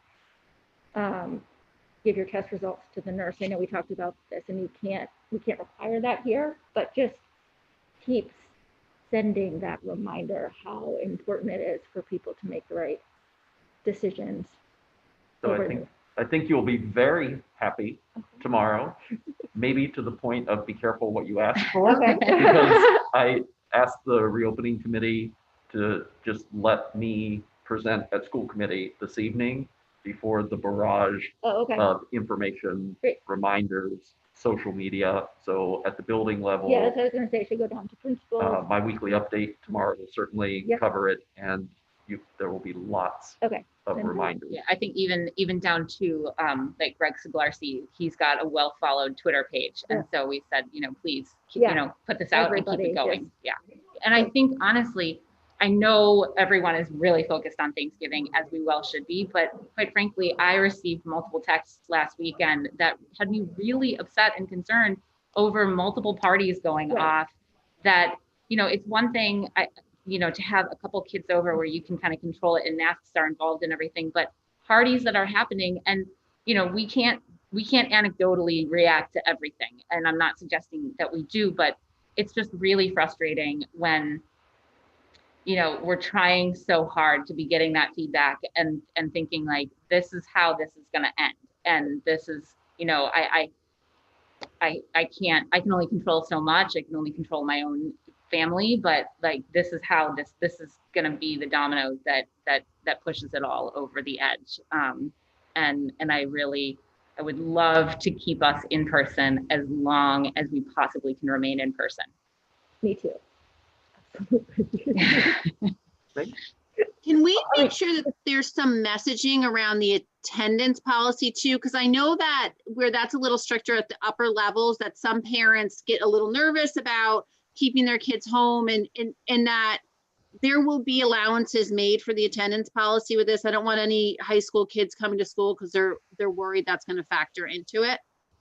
I believe that the attendance policy was it taken away, basically, that it was? I thought it was, but then it went back in. Okay. Certainly we can message that, Yeah. for sure. There's not much to add. I mean, honestly, pandemic fatigue, it's a real thing. I feel it, Yep. you know, especially now coming up to the holidays. But we heard resoundingly that parents want to have their kids in school. The only way that happens is if we all are responsible and make responsible decisions. So I'm just going to thank everyone in advance for making responsible decisions and thinking about, you know, yes, I want to hang out with my family, but if that means my kids can't go to school, then I can't do it. As hard as that is. Mm-hmm. But we want to keep our kids in school. We all are in this together, and there are state guidelines that we all have to follow. And that's it. We've all said it now. I know last time I asked John if we're looking at letting anybody who does not need to be in a building, like teachers teaching remotely, letting them teach remotely from home. I still believe every physical person in a building is a risk to shutting us down. And if you're not teaching physical students in your classroom, that let's let them teach remotely and keep the people in the building who really need to be there for students. I think it, in my mind, maximizes the chances of keeping students in longer. But have we looked at that, particularly with the holidays coming in the winter months? We spoke a little bit about this offline, Sarah, and I just want to be transparent in that it is not as cut and dry as that, because that is also part of the MOA with the teachers union. And we have our special education students that come in person, whether we're in sometimes remote or not, in terms of service delivery. And the pre-K to 6 are not looking at having that remote Wednesday. So it becomes a question of equity with teachers that, okay, the 6 to 12 or the 7 to 12 teachers get to stay fully remote and teach from home on Wednesdays, but maybe the elementary. None of these are insurmountable challenges, but they do need to be part of the conversation. And I can't just sit at a school committee meeting and say, we're going to allow, when we're in remote, teachers to teach from home, because that's not what we negotiated with the association. Well, the one thing I would say too is that the good thing is we're not seeing a lot of spread in our schools as a result of being in schools, which for me is good news. Mm-hmm. And I think we've got to be making decisions based on science and data. So if that changes, then we reevaluate, but we're not seeing that right now. So I think, again, any decision we make has to be based on data and science. And I feel really strongly that the decision to remain in person after Thanksgiving is based on data at this point. You know, I think it was a really good discussion. It was a really, I don't know, difficult meeting makes it sound like it was contentious, and it wasn't at all contentious. It was just a really great discussion. I think people were very real about their concerns and about on all sides of the issue. So I think it's, yeah, I think it was a great conversation and rooted exactly in what we're trying to do. And this is why I'm so glad that that committee is in place and it's being utilized on a regular basis. So good job. So as the superintendent, to tie it up nicely with a bow before we go into Mr. Siglarski, who is waiting patiently in the wings with a athletics update, regardless of the model, we are going to deliver high quality education, and we are going to appropriately educate the children of Marblehead, whether we're in hybrid or fully remote, and we're committed to maximizing the educational opportunities that exist regardless of the model that we're in. And so if we have to make a change, it doesn't mean that we will lower our expectations or the standards for quality of education. All right. So Mr. Siglarski, take it away. All right, thank you. Thanks for having me on here tonight. I'd like to give a quick overview of the fall season and update you on where we stand for the winter. First, for the fall. After many conversations, modifications, and rule changes, our student athletes were able to have the best fall season we could offer. Between our coaches, athletic training staff, athletic department staff, and administrative team, we were able to give our student athletes the opportunity to play sports they were training for all summer. We had a great turnout with registrations and were able to field the same amount of teams as we have in the past.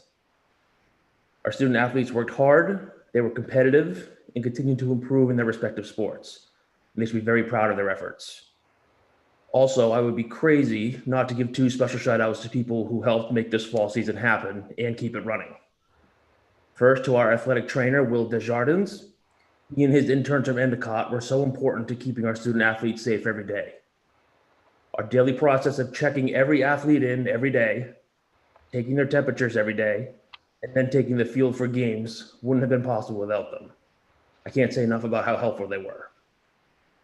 And secondly, to the man behind the scenes, our assistant AD, Mark Tarmy, who was an essential piece of this complex puzzle we had this fall. He helped us schedule games from the 2-week break we had, handled the weekly or even daily changing of opponents or venues, and the constant communication that came with it to the officials, bus drivers, building staff, and coaches. He managed the athletic website, and more often than not, he reminded me to breathe. Our teams are very lucky to have him in the building. Now for some quick highlights from the fall season. Our varsity golf team went 6-2. They had some nice wins versus Beverly and Gloucester, and Coach Green is very excited about the underclassmen coming up for next fall. Boys soccer went 2-4. They had a solid work all season. They lost to Swampscott in their first game 4-0 and then beat them 2-1 later in the fall.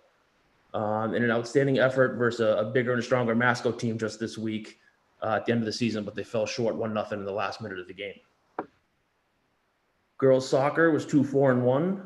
They had a great job all season, battled hard every game.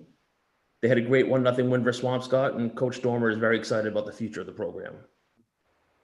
For field hockey, they went 2-3-1. They had 2 hard-fought wins versus Swampscott and Beverly. The team did an amazing job with their modifications to their sport. They went from 11-on-11 to 7-versus-7, and that's a pretty big jump. They did a great job. A girls cross-country team went 2-1. Very nice work all season with wins versus Salem and Danvers, and had a great showing in a few of the Massachusetts Invitational events. Boys cross-country went 3-0. Excellent work all around by them as well. They also had some boys who had some good showings in state invitationals, and our senior Logan Rodriguez actually came in first place in one of them, which was great.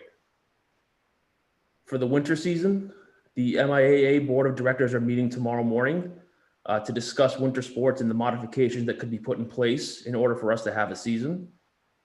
Once those discussions and votes happen, the NEC athletic directors and principals will meet to hammer out the details, kind of like we did in this fall. And we're hoping to have more details that come out next week along with registration information. Thank you, Greg. All right, great.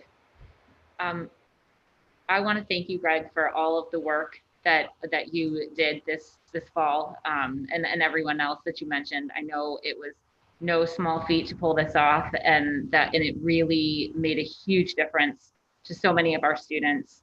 I'm really grateful that you pushed ahead and figured out a way to make it happen, because I think it was really important. Yeah. Thank you, Sarah. Completely, Sarah. Yeah. Well done, Greg. Thank you. Thanks. And I also want to thank, I know you did a little bit, you were able to pull off a little bit at the middle school as well. And, my son participated in cross country over there, and he was really grateful to be able to do it. And I was glad to, be able to kick him out of the house and go make him run for a couple of times a week. So. Yeah, that was some common feedback we got. So that's good. All right. So you'll keep us posted on winter. Yeah, we really don't have much right now as other than the modifications pushed through the different committees at the MIA and with the board of directors tomorrow. Right. What was the original start date for winter sports? The Monday after Thanksgiving, the 30th. Okay. So will you know by then what the deal is? Will you be able to update us? We should know tomorrow afternoon, yeah. And we'll Okay. have more information to follow next week. Okay, all right, great. You know, Greg, the winter sports, if I'm correct, are all indoor, correct? Yes. But yes. And in the fall, we didn't do any indoor? No. Okay, so will we just go with, you know, the idea is that the MIAA will probably allow things, you know, they allowed pretty freely in the fall, but individual districts and groupings decided to do it or not. Will we do that same with this, or have we just decided as a group, if it's allowed, we're doing it? I think it'll probably be up to Dr. Bucky on that one, but whatever the MIA recommends, we would probably take back to our league and then also to the superintendents and principals, and then kind of go from there. So Sarah, My thought would, just as a spoiler alert, one of the things that I have heard being bantered about, like swimming, I officiate swimming. And so they're talking about schools having a meet, but just posting the times against another school. So we would swim our meet here with our team. And if it was against Beverly or Swampscott or another team, they would swim at their pool and they would have an official and then compare the times. So you wouldn't bring two schools together for a meet. yeah, I have to assume swimming's fully unmasked though. Yes, it'd be very hard to swim with a mask. Well, however, I do know that the J and the Y teams have pulled this off since the summer, and that I have a couple of friends whose kids compete, and swimming in particular. When the kids are on the deck, they're masked, and the mask comes off when they're on the blocks, and that's it. And they're really only, they're not hanging out in there. It is you arrive, you have your window, you arrive, and then you go. I think swimming actually is one of the ones that I'm less concerned about safety wise as we head into the winter. Yeah, my son's on the swim team at the J, and they're super strict about how they run the program. And chlorine does kill the vaccine, so virus. It might kill the vaccine too. Let's hope not. Bite your tongue. But in all honesty, like, you know, basketball, all these different things where there's, I mean, it's not contact like football, but there's contact in basketball, and we're indoors and there's heavy respirations. I don't know, like, is this something we want to discuss further, or I mean, not tonight, but if we're prioritizing in-person learning, it's better we're having this discussion without David tonight, because I think this would do him in. But no, it's just something I'm putting out there. Yeah. So the sport modifications that are being generated by the sport committees are strictly off of the EEA guidance that came out maybe 2 weeks ago. All of that information is for all youth sports and amateur sports that people have to follow, basically under the age of college. So all those sport committees are generating every modification they have for the sports to happen from the EEA document. And that goes up through 2 different committees and then to the board of directors, which is happening tomorrow. Yeah, and I think that those groups have done a good job of really looking at the sports and making them as safe as possible. And for all intents and purposes, the ones that were pulled off seem to be quite safe. I mean, we don't have spread in those. And so my assumption would be that they're going to do the same, and that, we all know that it's more difficult to pull off inside. And so, I think, Greg, if you don't mind, maybe coming back on the 3rd and filling us in would probably be the best next step. Just so that we all know what's going on. Absolutely, no problem. Can I modify that though? If the winter sports are supposed to start on the 30th, I would actually like to know, like, before they start. Okay. So to be transparent, so we're meeting as a league of athletic directors tomorrow morning, before even those guidelines come out, to talk about kind of our start date and where that might fall. Okay. A lot of other leagues around us are starting the 14th, which is 2 weeks after the Thanksgiving and coming back, just to kind of allow things to settle down a little bit. There's been some discussion in our league about that as a date, maybe the 7th. No, not a ton of leagues are going right off the bat with Thanksgiving going the 30th. Okay. All right. Great. So maybe, John, you can just give us an update in an email and then we can kind of proceed from there. Okay. Yep. And again, we'll have a really good idea tomorrow, sometime after lunch. All right, great. Okay, great. Thanks, Greg. Thanks, Greg. All right. Okay, so that moves us on to the financial portion of the meeting. Michelle, welcome. Do you want to take it away and give us the monthly budget update? Sure. In your packet this month, we have the year-to-date budget report for October 31st. Also attached a budget transfer listing, which not much has changed since last month, and a COVID expenditure report. Hey, Michelle, before you get started, is it possible to share your screen? I don't have the ability, and honestly, I don't know how. I actually do not have VPN access, so I do not have the documents electronically. Okay. Okay. Okay. I apologize. It's okay. I mean, I've got it on here too. Okay. I've been having VPN issues all week, and I can't access the network from home right now. I've got an additional computer, so I've got it between Megan and myself. Okay. Okay. Yes, the year-to-date budget report reflects that we have spent a total of $7,598,000, or 18.75% of the current year operating budget. It's not too much notable to discuss or bring to your attention, except for the special education out of district tuition costs that we keep talking about, and we will continue talking about each month throughout the entire year. Last month, when reported out the monthly update, we had just learned that the circuit breaker revenue did not come at the budgeted level. The Student Opportunity Act had been pushed out for another year and now will be implemented in FY22, which is the next fiscal year and not the current fiscal year.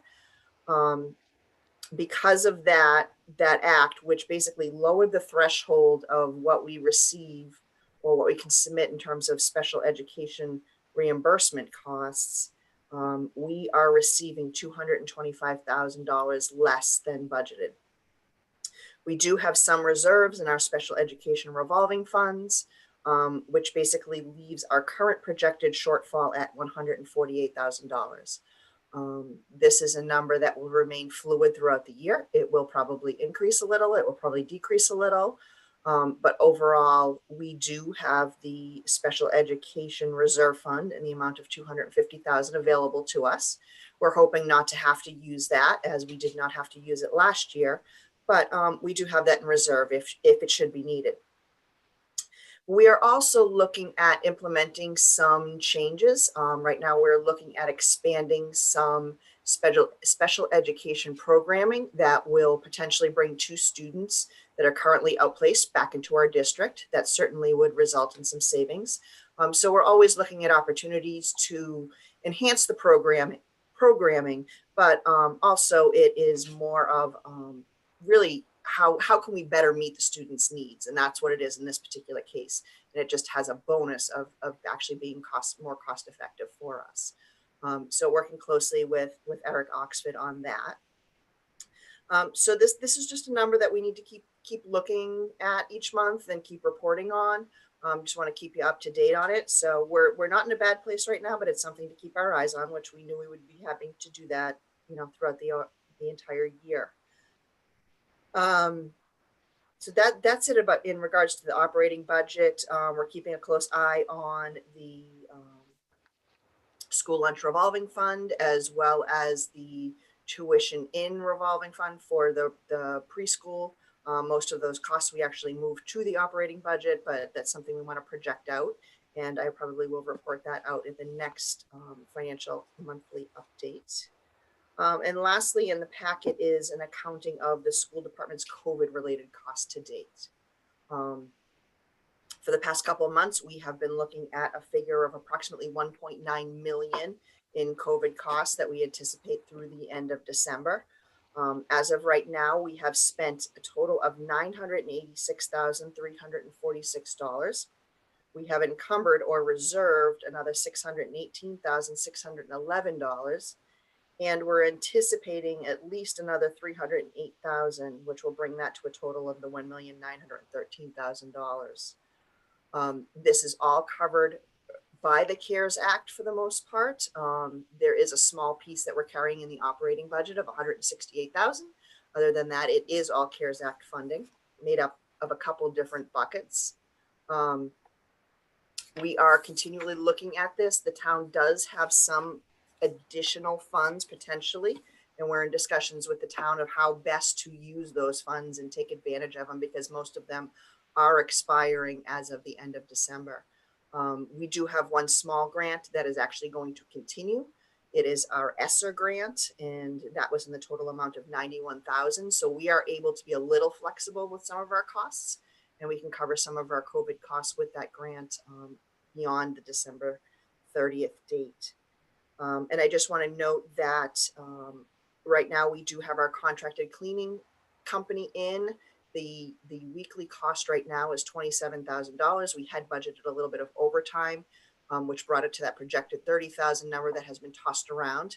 We did not need to use any of that overtime that we had budgeted for.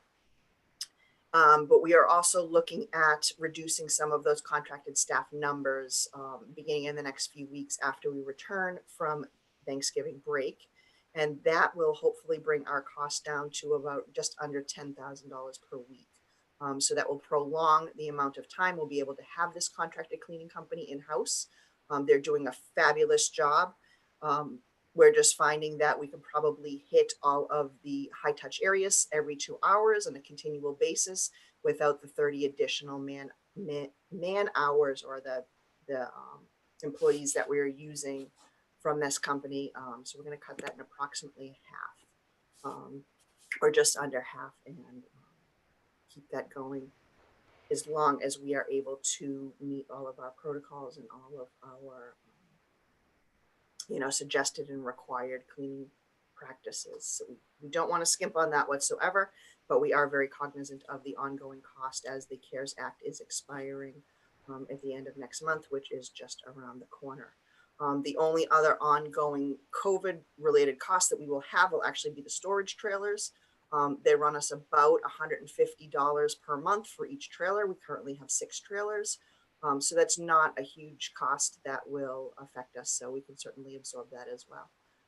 But those are just the things that we're keeping our eyes on at this point, and we'll continue to update you on a monthly basis on that. But if any of you have any questions, please feel free. Michelle, I really appreciate the work that I think it most likely, you and Todd are sort of at the helm on that piece with the COVID and the cleaning. I think, when we first started to look into this in the summer, those touch surfaces were one of the biggest concerns. And as we continue to talk about, as we get our data and we continue to look at the data, that data has really changed, and that we're less concerned about touch surfaces and spread at this point. And so I really appreciate that you guys have continued to stay up on that and really moved what needs to be looked at and what needs to be funded so that we can really continue forward and meet the needs wherever the data tells us the need is. So Sarah, I'm glad you said that, because this was something, we had, and I don't want to skip around too much, but the budget subcommittee did meet last week? I don't even know what day it is anymore. But so the cleaning piece was a big piece of our conversation because it is such a large spend for us. And, as Michelle pointed out, the CARES Act, for the most part, that funding ends the end of this year. So, yes, Michelle and Todd are absolutely awesome and on top of it. And I think, from that conversation, the plan, we have to continue to look at what protocols do we need to have in place, like you said, based on the data that changes, over time. So this is one where we really need to be very efficient with what we're doing and how we're doing it. And we talked about also Michelle coming to us with a plan for our next meeting on how we plan to continue using that and how we will fund it. So definitely an area, that we have to keep a real tight eye on. Great. So Michelle, well, I always appreciate how calm and positive you are about all this stuff. Bottom line is we have less revenue than we planned on and more expenses. And That's a problem. So at what point does the rubber hit the road? Meet the road on this? I think we're holding our own right now. All the analysis shows that we're holding our own. Unfortunately, we have so many vacant positions right now. We have bus driver positions that are vacant. We have 2 custodian positions that are vacant. We have paras and tutors that are vacant. And while we are being very creative on how we address our needs, we do have some vacancies that absolutely have to be filled. And the good part of that is we are seeing a dollar savings, which is helping us offset these costs. The downside of that is we're not able to meet every need that we had anticipated. So we're doing a great job, and I commend all of our principals and administrators, and we're being unbelievably creative. But we right now will be living off of payroll savings, and that's not something ideally we want to do. But that's going to help us get us through this year, unfortunately. And we will have some increased, most likely substitute staffing costs at some point. We haven't seen those just yet. We're actually running much lower than we were at this time last year. We did start school a couple weeks later, but our substitute costs are just a fraction of what they were at this point last year. So overall, we do have some areas of savings. And another thing is athletics. We're not running as many teams as we were. I mean, not necessarily as teams, sports, due to the restrictions. And if we're not able to run those are going to result in some savings as well. So we have lots of areas, and it's going to be just a matter of diving into each of them and figuring out what the savings is. But I'm closely watching the payroll and the salaries, because that is most of our budget. So we should be okay in the long run. So I just want to clarify in the sub line, it's because we can't find subs to work, right? Correct. Okay. Exactly. And we're being super creative about how we fill those vacancies. But yes, we are not able to attract the subs that we absolutely need.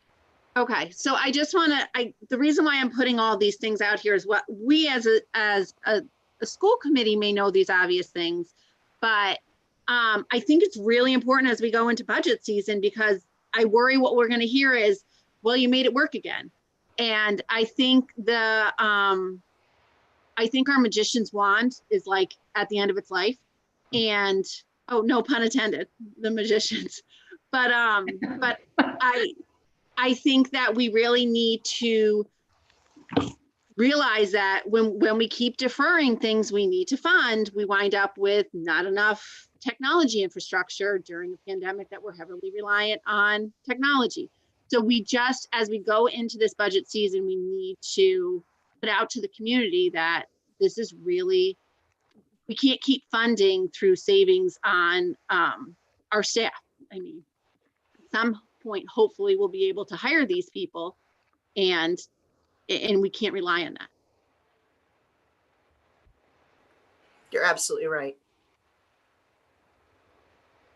All right. Thank you, Michelle. Thank you. Always appreciated. So that moves us to our scheduled bills. That was in the packet. Can I get a motion to approve the identified schedule of bills totaling $739,568.95? So moved. Megan moved. Second. Emily second. Did anybody have any questions on that? All right, I will roll call. Sarah Gold, yes. Megan Taylor? Yes. Sarah Fox? Yes. And Emily Barron? Yes. All right, that passes 4-0. Thanks, guys.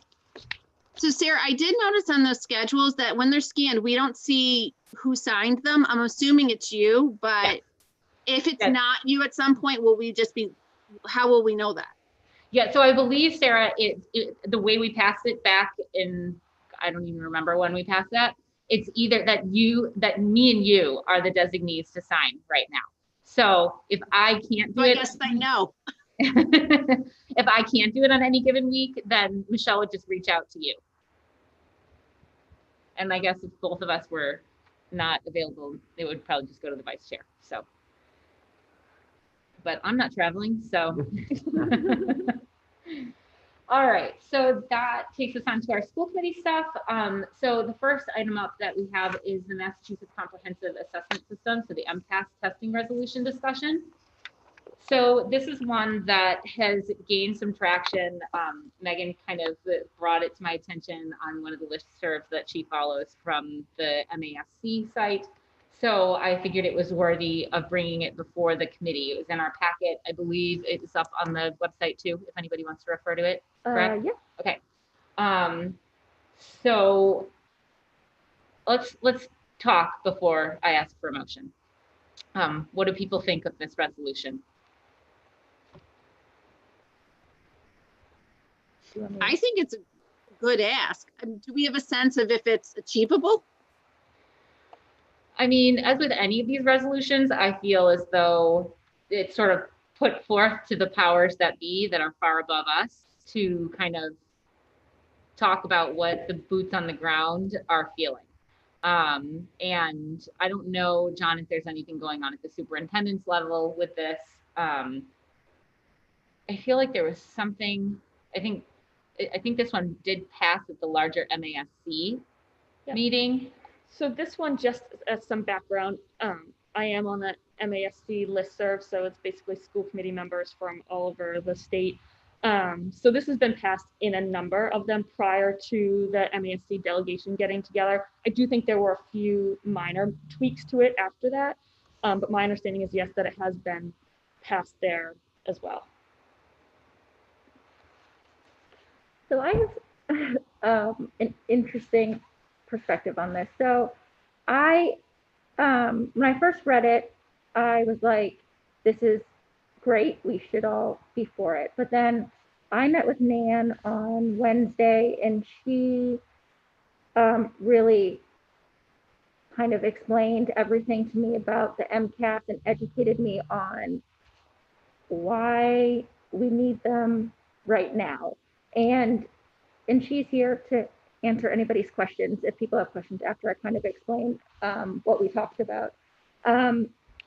So the governor has said that this year that the MCAS will not be used for accountability or district ranking, right? That's the right way to say it. They're just for us to use as data collection on what our students have learned. And so as a district, we need that information so we know where the gaps are, and we can use that for next year for what to plan for instruction and what we should be doing for our students and what our teachers can be using. And it'll give us a lot of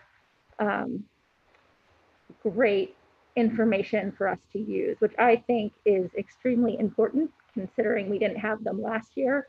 And if we don't have them this year, we don't really know where we are. And also, the student, we are taking them this year. I mean, nothing has been said yet.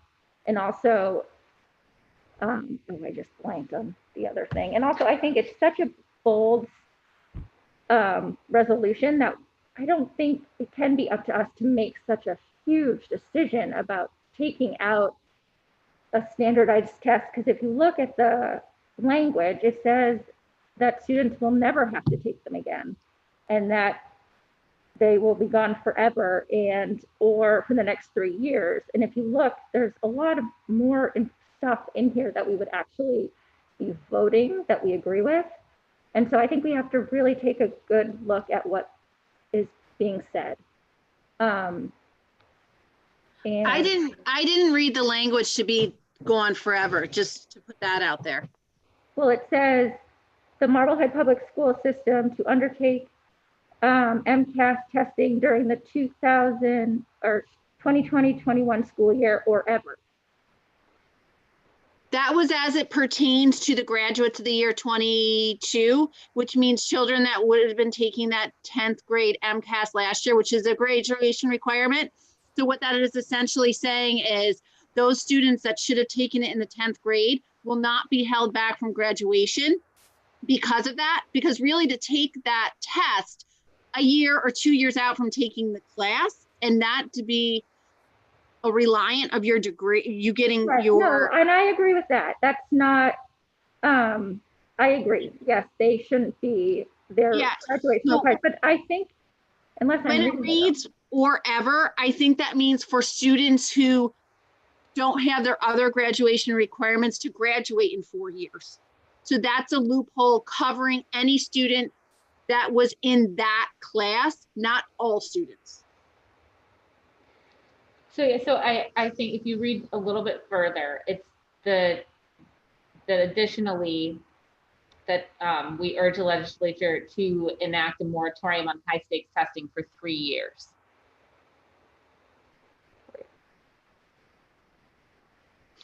I think maybe that's correct. The way Sarah's interpreting that might So be that the is- correct way. Yeah. And Okay. for instance, I think it's also, the language was written, for instance, it could cover the class that would be in 10th grade this year. So basically it's really more towards those 10th grade tests that could keep you from graduating. So But no one would take it. It's not just that the 10th graders wouldn't take it, but no one would take it. Correct. I think that that's what this is. Right. Yes.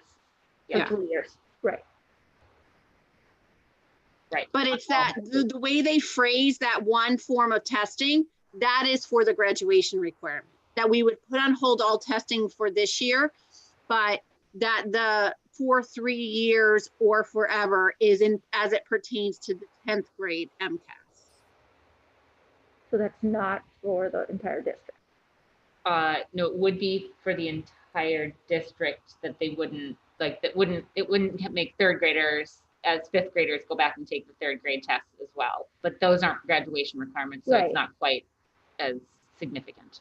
But it's also saying that third graders wouldn't take that test until they are in 6th grade. Right.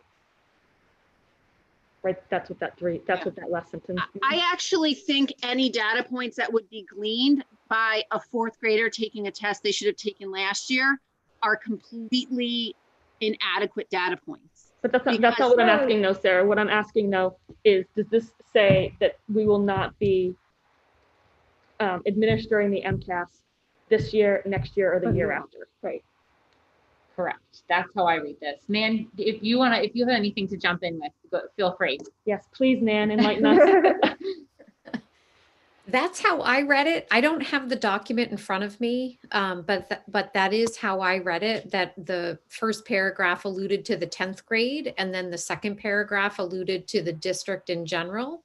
But I did want to just go back, Emily, in one of the statements that you made around having if we didn't have this data, we wouldn't know where we were. And I just want to make sure that the committee understands our teachers know exactly where we are. Right. They are right on it. They've got their pulse on where we are in the curriculum, and they are amazing. But it does serve as another point. And when we talk about data in districts, we talk about triangulating data. So using data that we use in the classroom, collecting data that we do subjectively, objectively, and then using the state data, it really does help anchor our picture of where our standards-based instruction lies. So that was the point that I was making to Emily, that if we were to enter into some sort of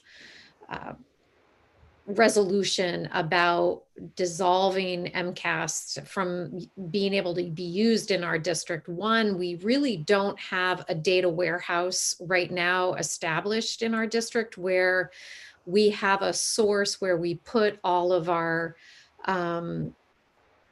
assessment data to really be able to take that one piece of MCAS out. We really don't have another place to go where it's all centralized. Where MCAS does centralize our math, our ELA, our writing, and our science data. So in my conversation, I appreciate that the governor and the commissioner are not holding anybody that we're all being held harmless. that just makes good sense. But there are good teaching professional learning points that can be pulled from that data. So I just think as a district to sign on to something that says we would never use it again or hope to never use it again, I'm not sure we would want to go into that without having a conversation with teachers and leaders in the district and having a more in-depth conversation about that. So if it was just for the 3 years, for the next 3 years, a moratorium for the next 3 years, would that be a little more palatable? It would be palatable, but it's still, there's going to be a lot of learning lost. What the MCAS does is it provides us an overall picture that is truly aligned to our frameworks and our standards. So we can pull any standard in 3rd through 10th grade and be able to measure where we are against other districts and where we are in our own curriculum. So there is a lot of information, and when teachers are using that data well, they're looking at that information, finding trends, and then going back in their lesson development and trying to supplement those lessons or deepen those lessons so they cover more of that content when they're teaching that standard. So it is really useful information.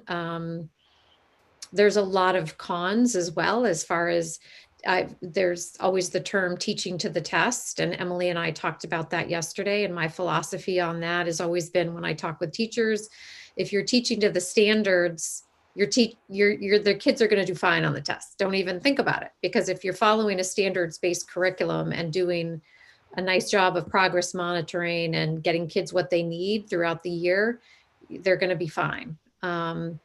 So we don't need to teach there's no test prep. If you're teaching to the standards, you're doing that all year long.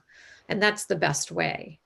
But that's a whole nother kind of philosophy and pedagogy around that. I'm not sure, I haven't been in the district long enough to know what the teacher's pedagogy and thinking is on it. So I wouldn't want to speak on their behalf, but I think there are good pieces of information that come from data analysis. It also helps us understand our equity and access and our growth percentiles. And some of our high achieving students, they continue to do well in terms of proficiency, but it's the overall growth percentile that stays flat. So it gives you a perspective of how far that child's being pushed, and in terms of where you might want to try to target their learning and interests. So there's a lot of rich data that is provided. It's just about using it well and not overthinking the preparation and preparing kids for the test. Nan, can I ask you a question though? So can you just talk a little bit about the validity of MCAS results in this, doing them this year, given how different this year is? Because by the time we do them, it's at the spring, and by the time we get the results, the school year is basically over. So what, I guess I'm just trying to understand what data are we actually going to get from this year that we can carry forward, because we're not going to be able to do anything retroactively. It's all about using it going forward, right? Right. So, we're still doing rich and extremely engaging activities in the classroom. So we're, for example, 4th grade unit on personal narrative. The teachers are teaching the personal narrative, and the students will write a personal narrative or a response to some sort of sometimes it changes a little bit with the MCAS, but they'll be asked to do a substantial amount of writing in 4th grade. So that will be a benchmark for teachers to look at that, and they can look at the students' responses. The MCAS did not used to provide those, but now you can get their actual responses, and it helps teachers reflect and kind of calibrate as a team how kids did and where did where did the score, where did the students, the rubric that they use to grade the writing, where did kids score high, and where overall as a team did kids fall short? And it just kind of gives you some perspective on your instruction. And sometimes that perspective is, yeah, that's not a surprise that they fell short there, because we didn't get to that. We weren't able to teach that. But we spent a lot of time on this and they did really well. So there's validation in that when you review that kind of data. So I would think if we did MCAS this year, it would just be about internal reflection and thinking and planning for next year. Okay. And then I should know the answer to this question, but I'm going to ask it anyway. In terms of the time that students are required to spend on the actual test, how much time do they spend? So it all depends on grades, but typically in the third grade, it's 2 days. I think third and fourth are 2 days ELA and 2 days in math. Are they full days or are they just a couple hours? Typically they're supposed to be a 90 minutes, but students are allowed to continue untimed until the end of the school day. So some kids will be done in a half an hour. Some will be done, they'll take, a few hours on it. So I would suggest, just from my chair, that I think Emily's meeting with Nan was very helpful. And if there isn't a timeliness to this, that the committee would table this.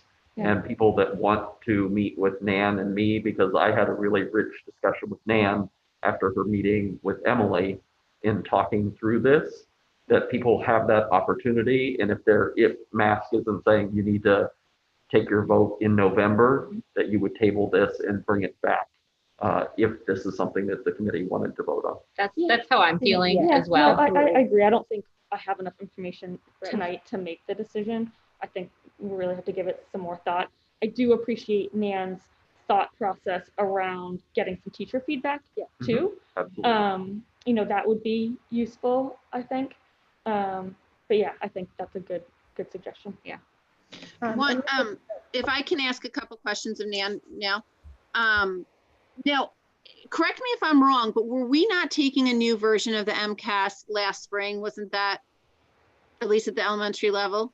The last spring, it was not, no MCAS was implemented last year. No, I understand it was canceled, but if it had happened, it was going to be a new version, correct? Not that I'm aware of. Okay. Yeah, the spring before that was the year they rolled out the new one. Oh, and I thought at the elementary level we were switching it up again. Okay, so that was my question, because I know the first year the data is not useful in that first year. At least that's what I've always heard at the SAC meetings. And then my concern is what Megan was saying is that the data would be very skewed. And then if this takes up 2 days, particularly when we have kids in school in person, 85 days, I know 2 days doesn't sound like a lot, but to take 2 out of the 85 days they have seems significant. And then the added piece is, although this isn't going to count against the district, these tests are anxiety provoking for students. And I think we've kind of thrown a lot at these kids this year and they've handled it in stride. But my concern is at some point we need to kind of do what we can to stop throwing things at them. So that's one of my concerns. Yep. Yeah. So let's table this for tonight, and I'm going to put it back on for the 3rd. And then that'll give all of us, including David, a chance to, touch base with Nan and have these conversations and really, kind of ruminate on it individually as well. So, because I think that's certainly what would be good for myself. It seems like that for everybody. So, I just spoke to Emily about it yesterday, so it will also provide John and I some opportunity to talk with teachers and get their perspective. Wonderful. Perfect. All right, so that takes us to the homeschooling policies, IHBG and IHBGR, and that discussion. So last meeting, these policies were brought up and Nan did a pretty extensive presentation with the PowerPoint over the changes that she'd like to see in how she and parents work together to adequately provide homeschooling for children. So this would be the time where we could take a vote on this policy.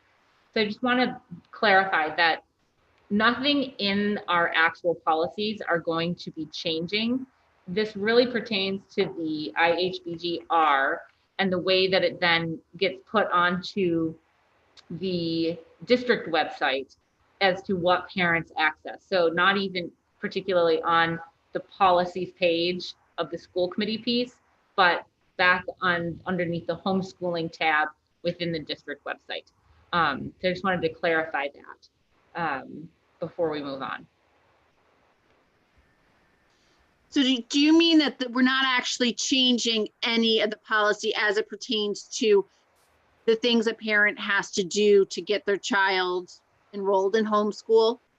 So we're not, it's more a mechanism of exchanging information. So we're not actually changing the verbiage in our policy. It's simply we're changing the requirements that support that policy. Am I saying that correctly? Yes. Yeah, the process. So parents, I just want to make sure I'm understanding this, because I did have a few concerns, but so parents, the only difference is parents are required to give us more information about their plan, and then give us more assessments along the way. Yes. Okay. Yeah. We're not dictating at all what they're doing, because my concern is that, not that I would choose homeschooling, especially after this year, but my concern is that the families that choose this in a traditional year, which this is not, are doing it because for whatever reason, the education in Marblehead Public Schools is not something that fits them or their children's needs. And I want to make sure that we're not saying, okay, you can do it at home, but you're going to do it the way we want you to. Because I want to make sure that we're allowing them still to say, this doesn't fit my needs. I'm going to provide something for my child that does, whatever that difference is. I just think we're asking them to articulate what that is, as opposed to, or use a sports example, which is really foreign for me, but I'm going to redshirt my child for a year and just not do anything. And we're just saying, if you're electing homeschooling, please articulate what program and what assessments you're going to use in that homeschool model. And Nan and I had a conversation the other day about the piece around stipulating a baseline for where a parent's education should be.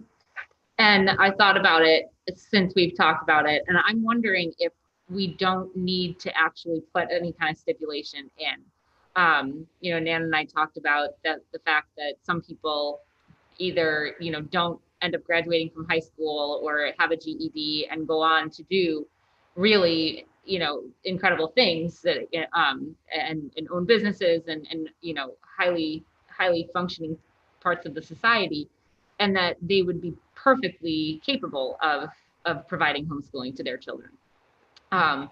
So I'm wondering if, because of some of the other pieces in that system that Nan has set up on some of the other ways in which there's check-ins throughout the year, and there's sort of some consequences if a parent is really truly failing and being negligent in what they're saying that they're doing, if that isn't enough of a safety net to kind of support what the system that Nan is putting forward to us.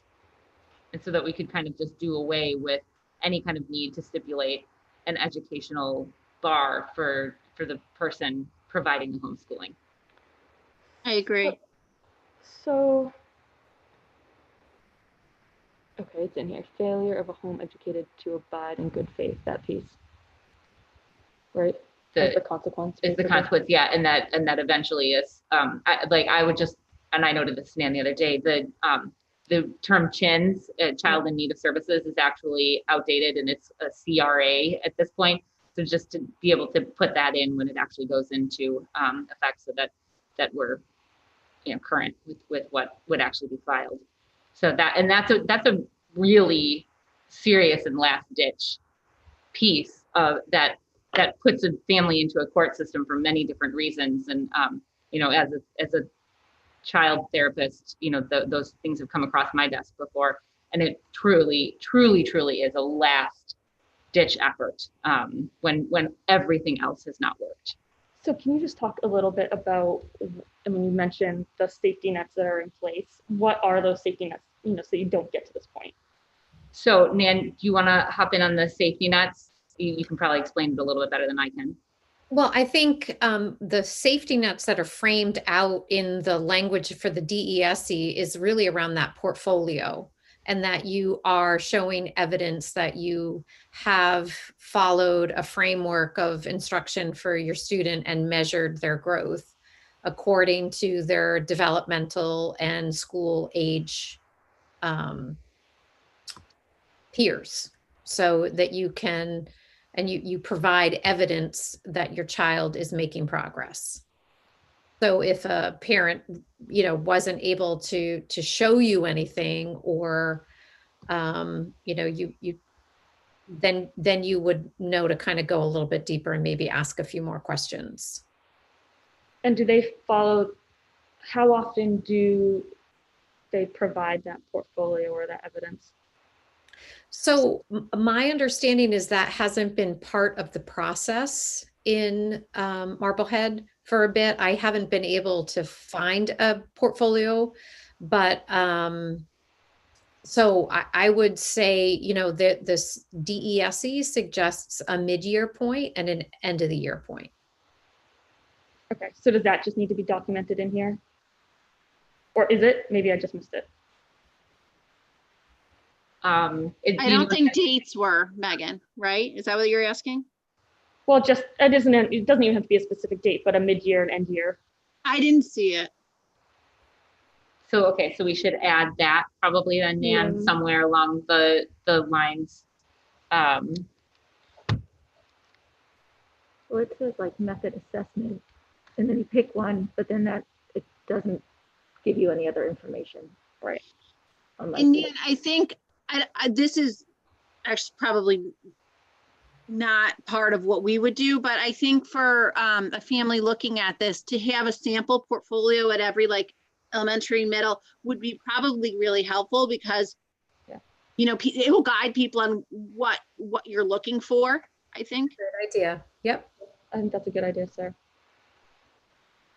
All right. So do we feel like we can move to vote? Well, it sounds like you might have a few revisions that need to be made, or no? Can we make those revisions after the fact, Nan, or would you want me to bring it back on the 3rd? I think we can make them after the fact. Okay. All right.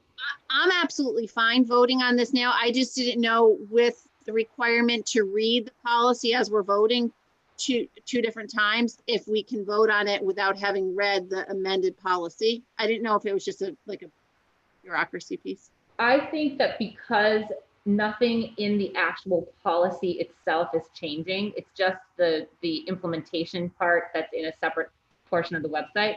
I think we can move forward on this, knowing that if the changes aren't made, we can bring it back too. All right, so I will ask for a motion to approve the policies IHBG and IHBGR on the homeschooling with the adjustment suggested this evening. Sorry, I lost myself there.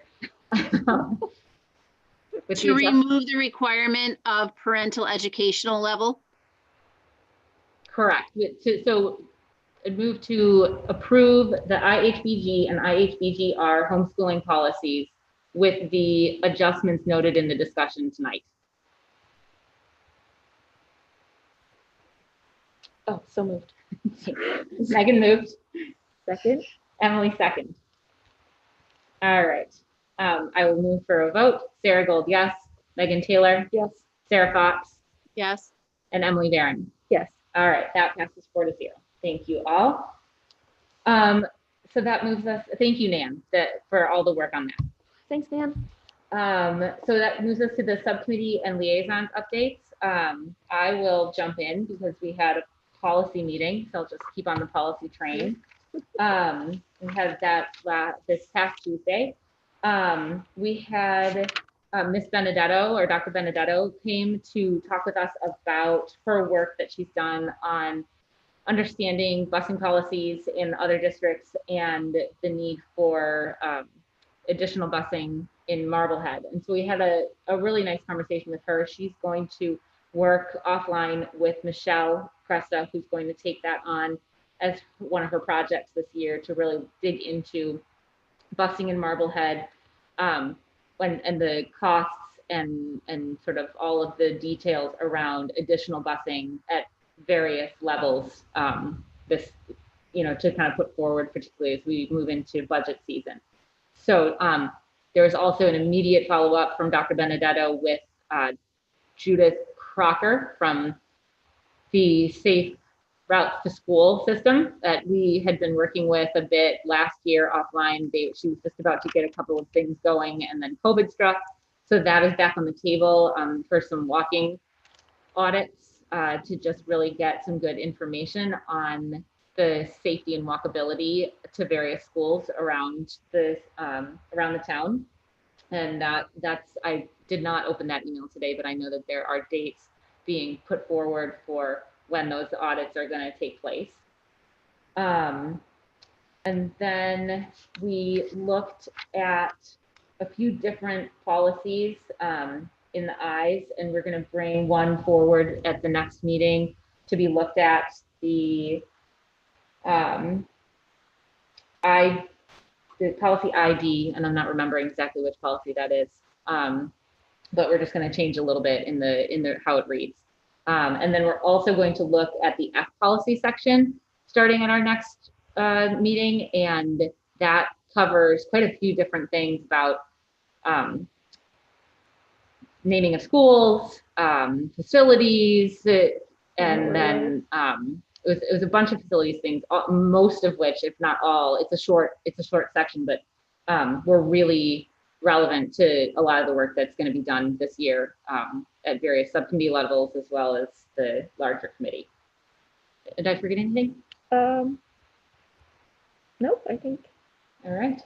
So that's policy. Meg, you gave a bit of an update. Oh, yeah. Can I just ask a quick question? Two quick questions. One is on the busing piece, and this may be premature, so I can hold, but is that something that ideally we would look to implement for the next school year? Yes, we cannot implement that this year. No, definitely not this year, but I mean, yeah. So I think ideally it's for the next school year. I think it's going to depend on budgets and how that looks and what the needs are and where the district wants to go with it. So my assumption would be that at some point Michelle would present to us, and possibly Jeff would be involved in that as well. Dr. Benedetto, sorry. And then the walking audit that you mentioned, does that include the new school too? That's a good question. I'm not sure if it includes the new school at this point. I don't exactly know. I can ask, because I think it's kind of game. Last spring it was supposed to be done for Glover and Village, but I think at this point we're sort of looking across the district. So yeah. I think my understanding is that part of it is actually doing a physical audit of the traffic patterns to and from at that time. So I think that would be really difficult because there's no traffic pattern of drop off and pick up at those times. Okay. So they really wouldn't be able to get a valid audit, is my understanding. So maybe that one would have to come back for next year. Okay. Okay. And you, sorry, I thought you were done. Oh, Sarah. So following up on the busing, you had said there's no way it would get implemented for this year. Is that because is that because of funding, or what is that? What is the reason for that? So funding is an issue, and the COVID stipulations on busing are intense. They're probably the most intense of any of the stipulations that are, or the guidance that is given. And so that then impacts funding. And then I guess we have a bus that was ordered that we budgeted for last year. and it hasn't arrived yet. And even when it does arrive, there's no bus driver to drive it. So that ad has been out for some time at this point, and I think most likely due to COVID, that's a pretty not, I don't know, that's not a job that many people would really love to have at this point. Yeah. My understanding, that was in my facilities update, is that came out in our meeting the other day, that position has been actually vacant for over a year, well before COVID, and still no one will take it. Yeah. We haven't even had a single applicant. So for everybody that wants busing, you can drum up people to apply.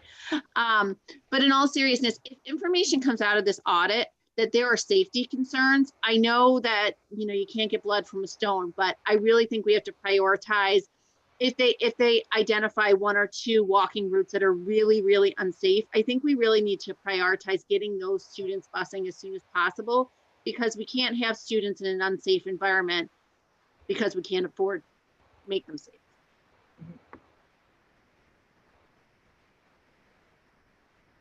All right. So obviously policy was back on all of those.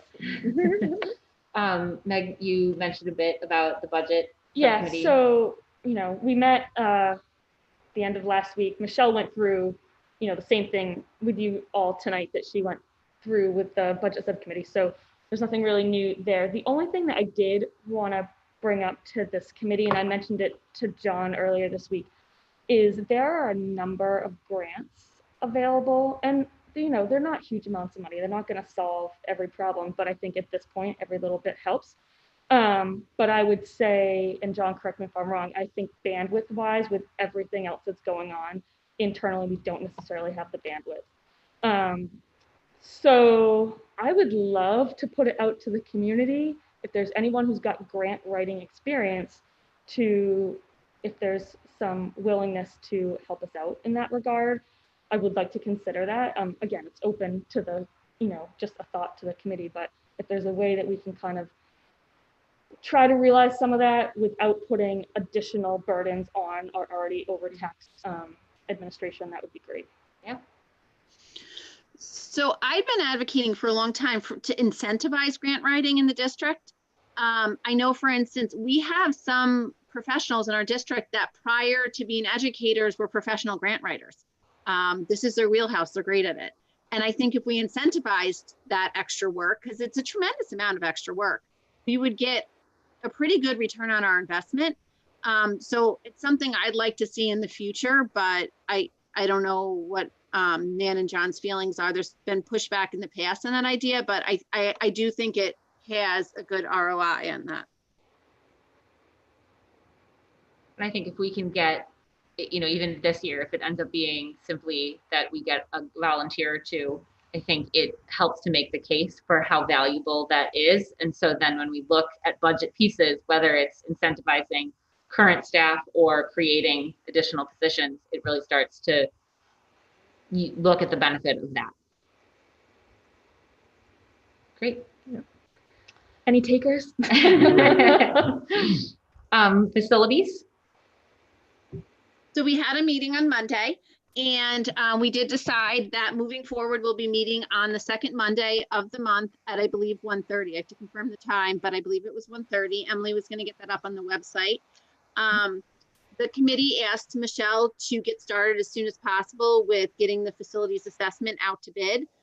We want to make sure that we get that out in the market, that we get our bids back and assign it as soon as possible, so that in an ideal world, we have that assessment back with all of our data points so we can develop our plan for our facilities. If we're thinking we may need to be developing a more comprehensive budget this year that potentially could involve an override, we're really going to need those data points as drivers for our facilities. So we're hoping to get that out. It's a really tight timeline. I know that the budget season really is starting now, and then we have to have our numbers for our capital asks to the town by mid-January. So with the holidays, it's a tight timeline, but we're hoping to get that done. We also talked about the bus, how we don't have it yet, but we hope to be receiving that soon. And we can't get a bus driver. So that's another big piece. there's a lot that would be helped out district-wide if we could find someone for that position. So we talked about that a little bit. You know, there's been some scuttle about the Velvet Village. There's some questions from the committee level about that and about maintenance. While we all know that we need to do regular maintenance in our building, that valve issue was not a maintenance issue. It was one of those things that just happens, and it could have happened at any given time. And it wasn't a preventative maintenance thing.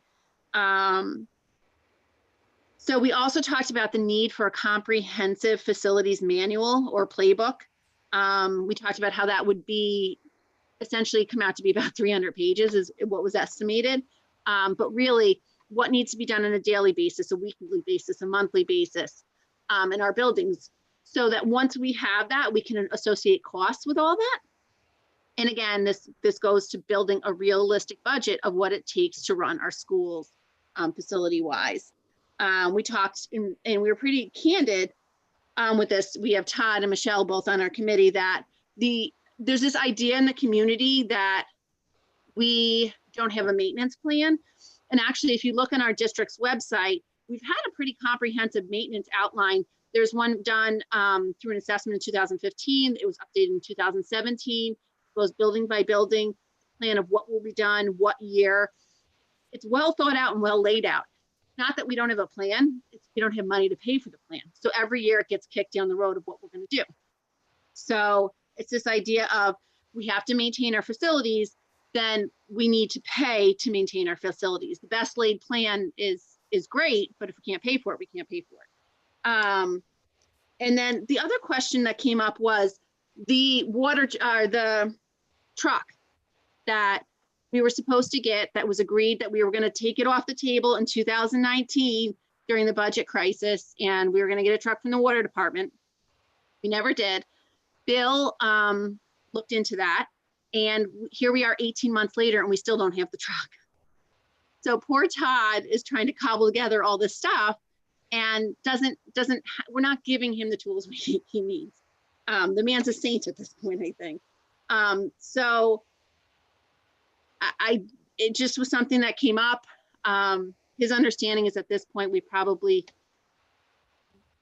there's been so much more wear and tear put on that truck that it's probably not beneficial to our school department anymore, but it doesn't negate the need for it.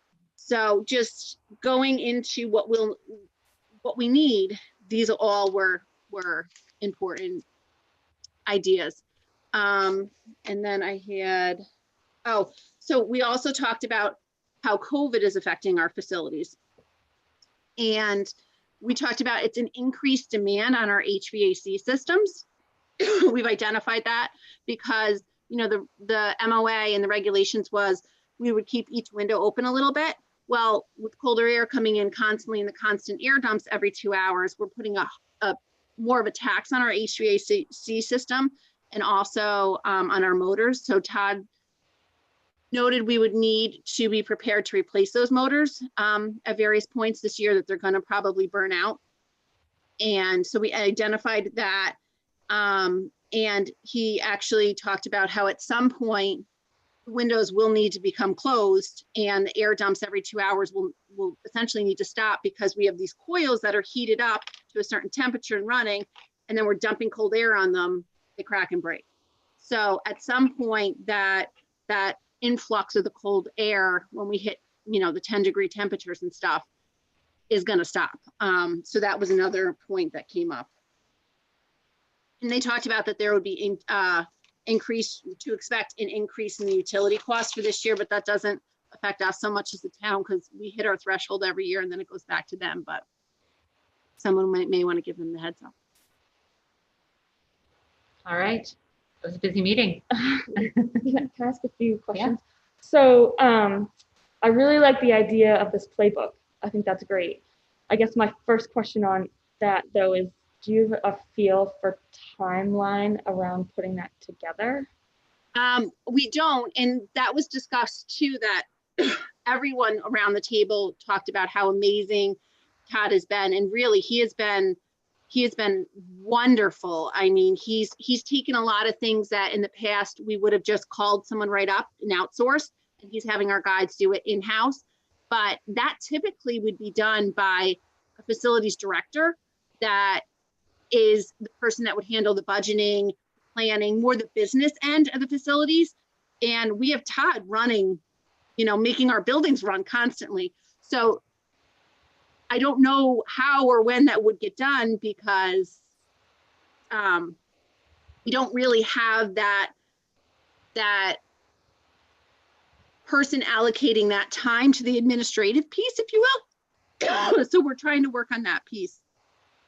So I guess I'm not answering your question other than to say we shouldn't expect it any day soon.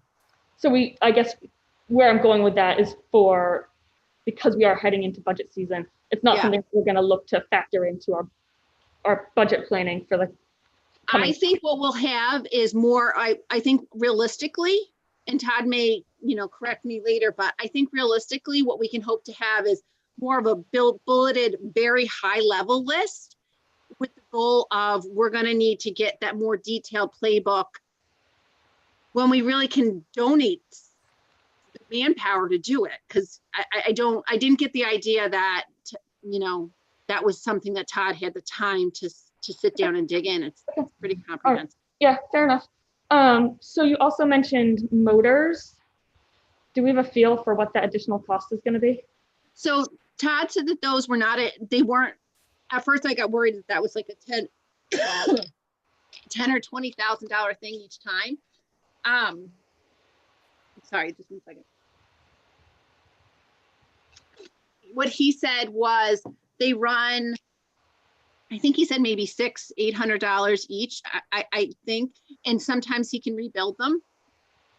He has kept some on hand, or he has a couple on hand in case we need them right away. We talked about the idea of if we know they're going to burn out, to try to get those on hand so that we don't have a school without heat. We also talked about the filters they use have to be changed more regularly. And the procurement of those right now is a little tough because everybody's trying to procure them. Okay. But he does have a surplus of the motors, right? No. I thought he had a few. He does have some, he says. He has some, yeah, he has some for some of our buildings, but he doesn't have, when you say surplus, I think, you know, right. He has one for everywhere. He does not. Okay. So the other question I had is on the that facilities assessment. So Michelle, this question might be more for you, because when we talked about this last year, Bill had recommended a firm that he had used previously, and I'm pretty sure that we already have an estimate from them.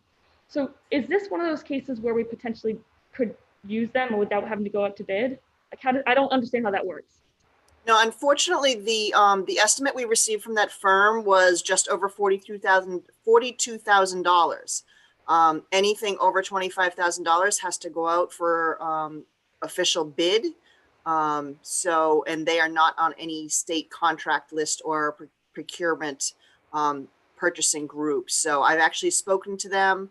I'm working with the town procurement officer to see what section of the law we actually need to put this out to bid under. I have put it out under a couple different things in my past districts.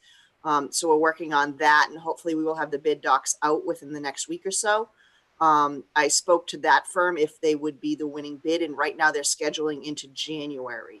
But they think it would be a really quick turnaround in terms to have an actual report in hand. But because of the price being over $25,000, we do have to go out for official sealed bids on those. Okay. And then I guess just again, thinking about the budget timeline, because we'd have to get their results back, but then we also, you know, I'm assuming the facilities subcommittee also then has work to do to review and prioritize. I guess I'm just a little concerned about the timeline.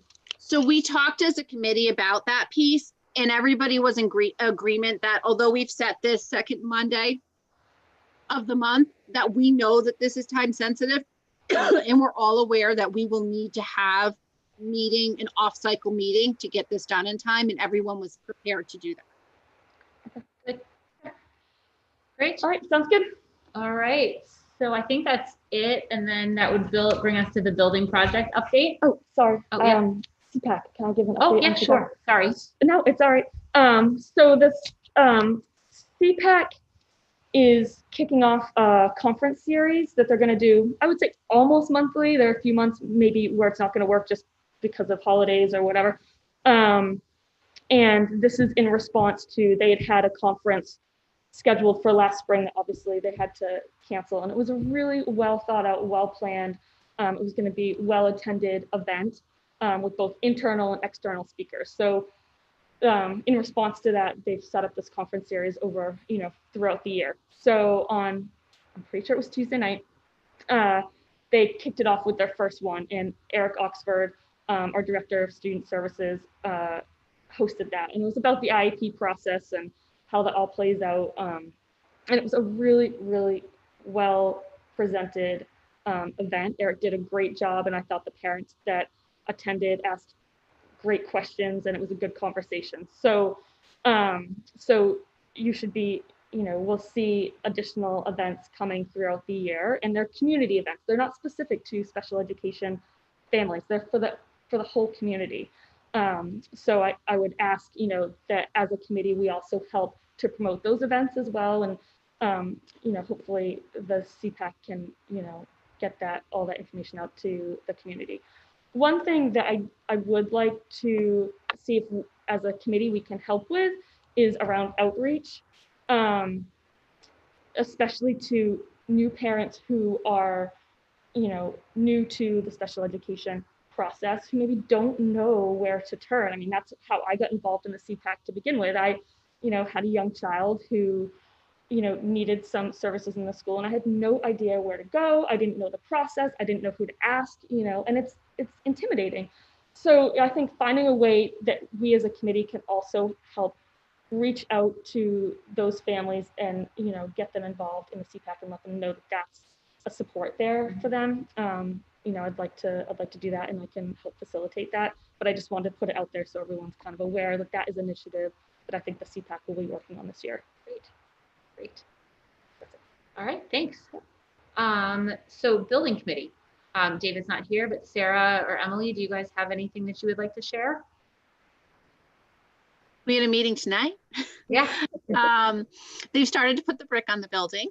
So they showed some images of that. They have started doing some more of the interior work. They're doing the rough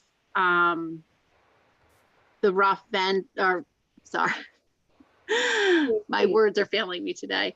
They're roughing out the interiors right now.